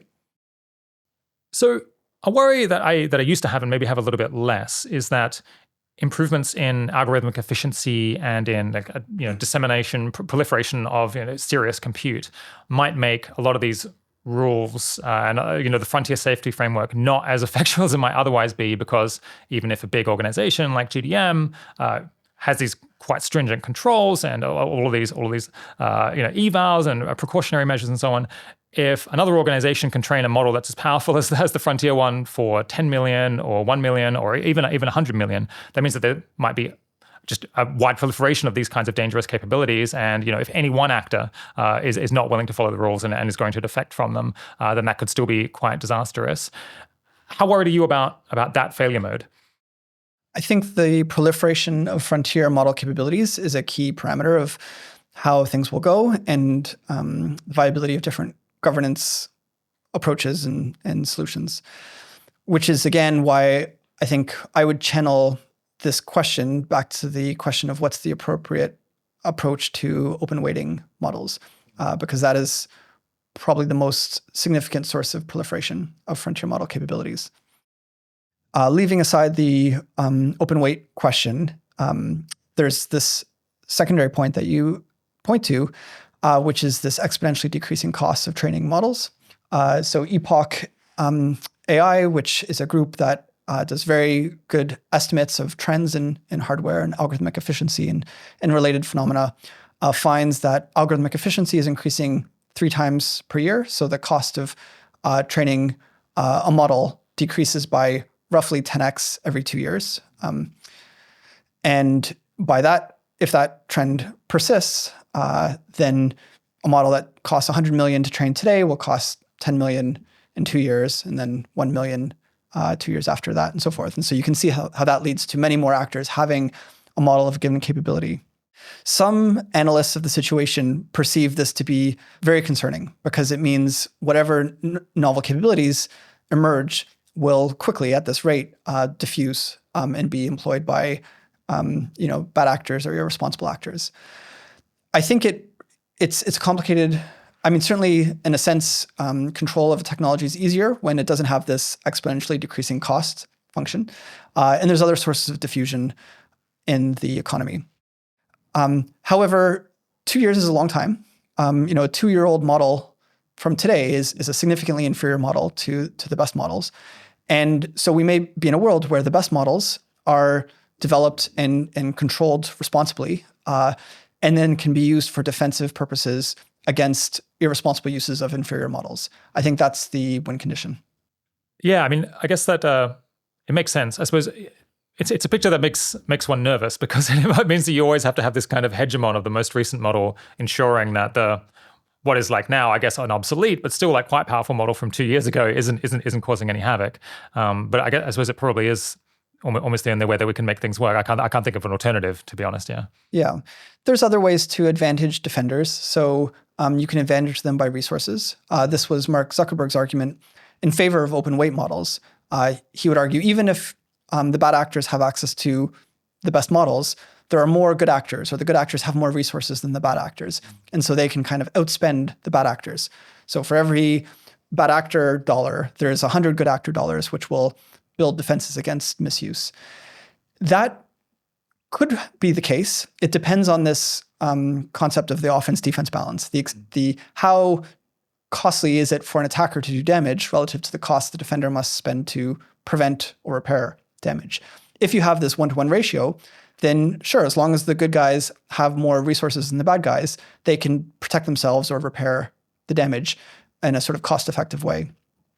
But it's not always the case that the ratio is such. Often we think, I think with bioweapons, that the ratio is very skewed. A single bioweapon is quite hard to protect against. It requires rolling out a vaccine, and a lot of damage will occur before the vaccine is widely deployed. Yeah, in general, I think this field of offense-defense balance is also something worth studying.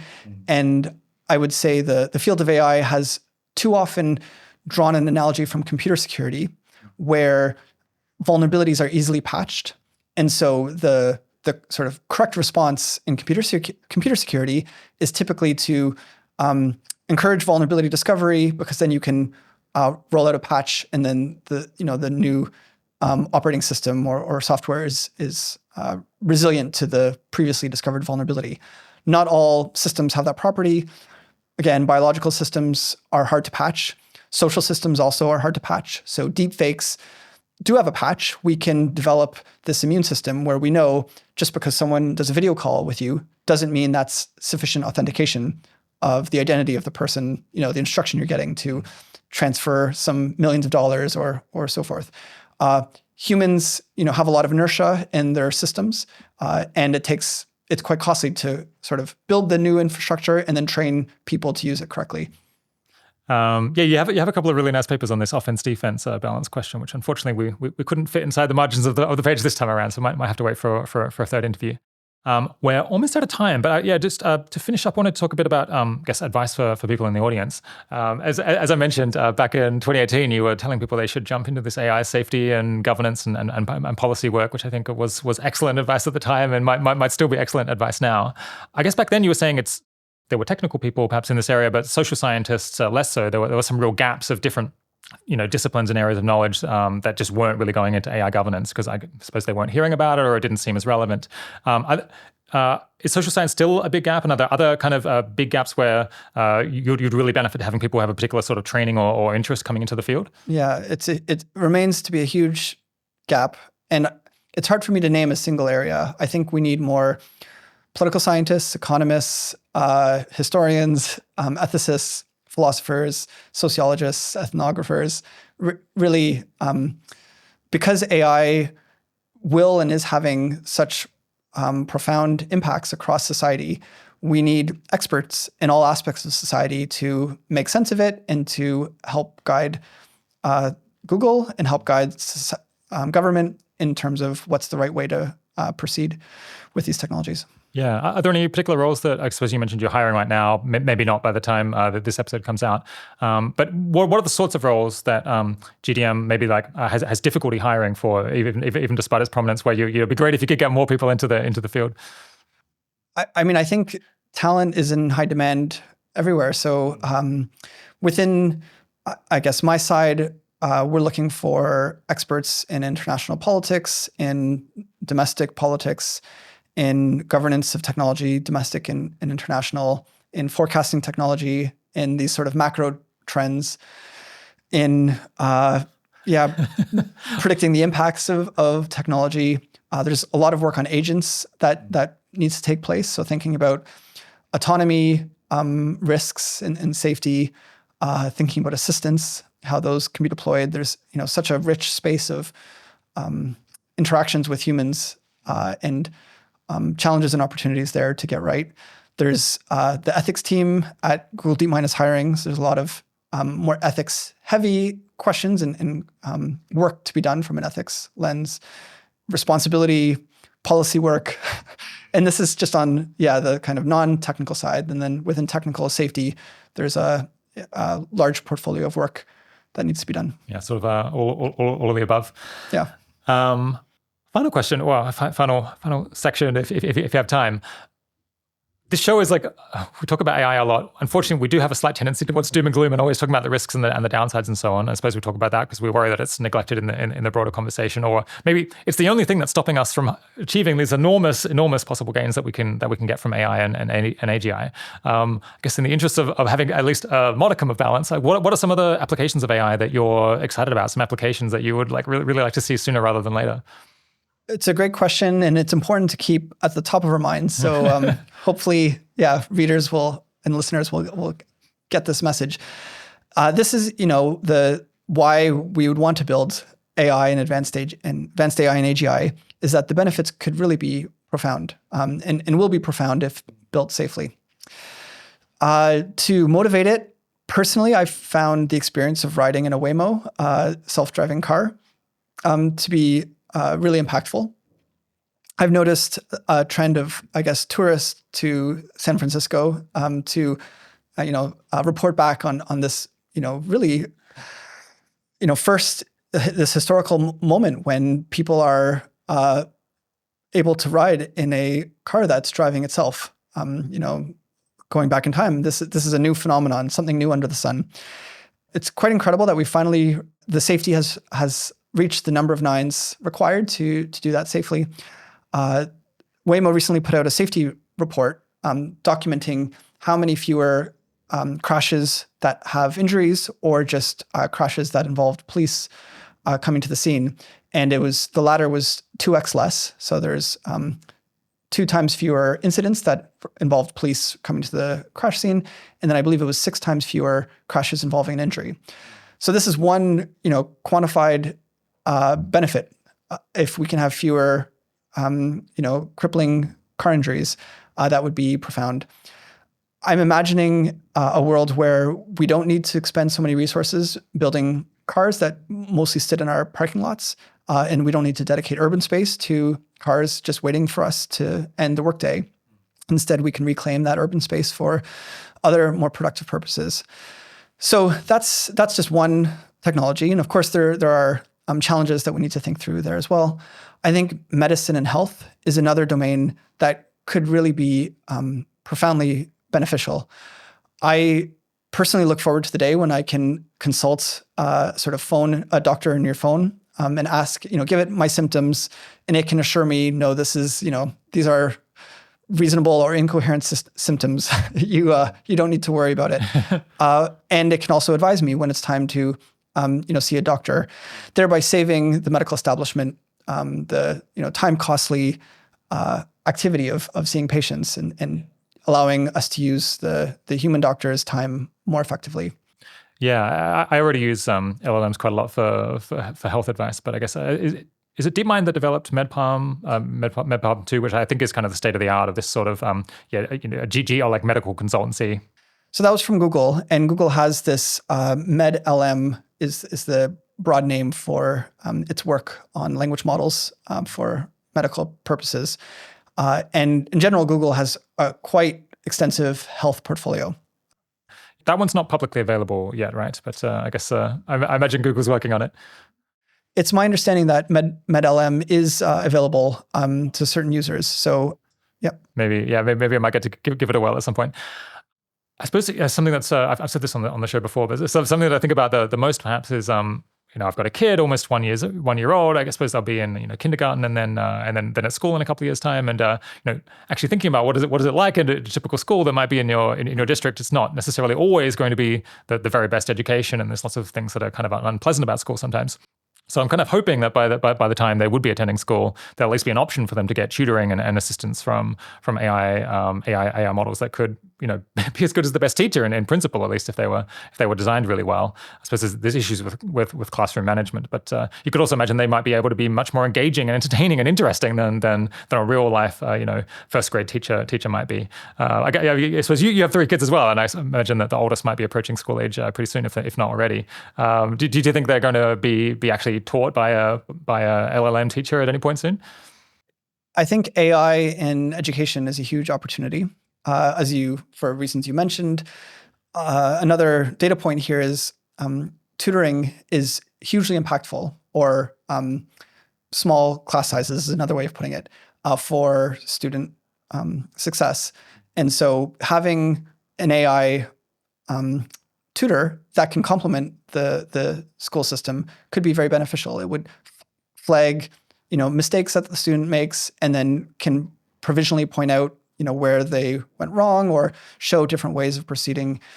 I think could be very beneficial. And like you say, just having that option, having that available, and perhaps in a more engaging way, or in a way that's more compelling to students, could be beneficial. I think we've seen this with the internet in general, that the internet has provided resources for learning, and then platforms like Khan Academy and a lot of pedagogical videos have been, I think, very beneficial for student learning. Yeah, I think tutoring, I think, is slightly famously especially useful for exceptionally strong students who can potentially rush ahead if they have a tutor there available to help them, and also for students who are really struggling and might, if they're stuck in a class where they're significantly behind, they're just not going to be learning almost anything because they just don't have enough understanding to even track what's going on. So you could see it benefiting different groups in really quite enormous ways. There's one other area I think I would want to call out, which is AI for sustainability. So Google DeepMind has all these interesting projects, and they read like science fiction. One is on controlling the plasma for nuclear fusion, which, if you can do it more effectively, can make fusion a more viable source of energy, which could be extremely beneficial for sustainable energy production. Google DeepMind had these advances in weather prediction, making weather prediction cheaper, faster, and more effective, which can be beneficial for event planning, but also wind power and solar power and other sources. Advances in material sciences, finding new materials, which could be used for, again, solar power or other aspects of the economy that could make things more efficient. Google had this result on optimizing flight paths to reduce contrail production, which is apparently a large source of greenhouse gas dynamics. And so there's data center optimization. I think Google DeepMind had a result several years ago reporting quite significant gains in how data center cooling was done in terms of energy use. So you have all these efficiency gains in energy use, production, that can really add up to help humanity address these significant challenges. And we haven't even mentioned AlphaFold 2, which I guess from what I haven't followed this in detail, but from what I've heard, it's incredibly useful for medical research and for drug design and so on. So yeah, we've got to do all of the stuff discussed in the last few hours, and then we can enjoy this wonderful brave new world of all these fantastic new products and much better quality of life. Fingers crossed. Yes. My guest today has been Allan Dafoe. I look forward to talking to you again next time on the show. Thanks, Rob. Look forward to it.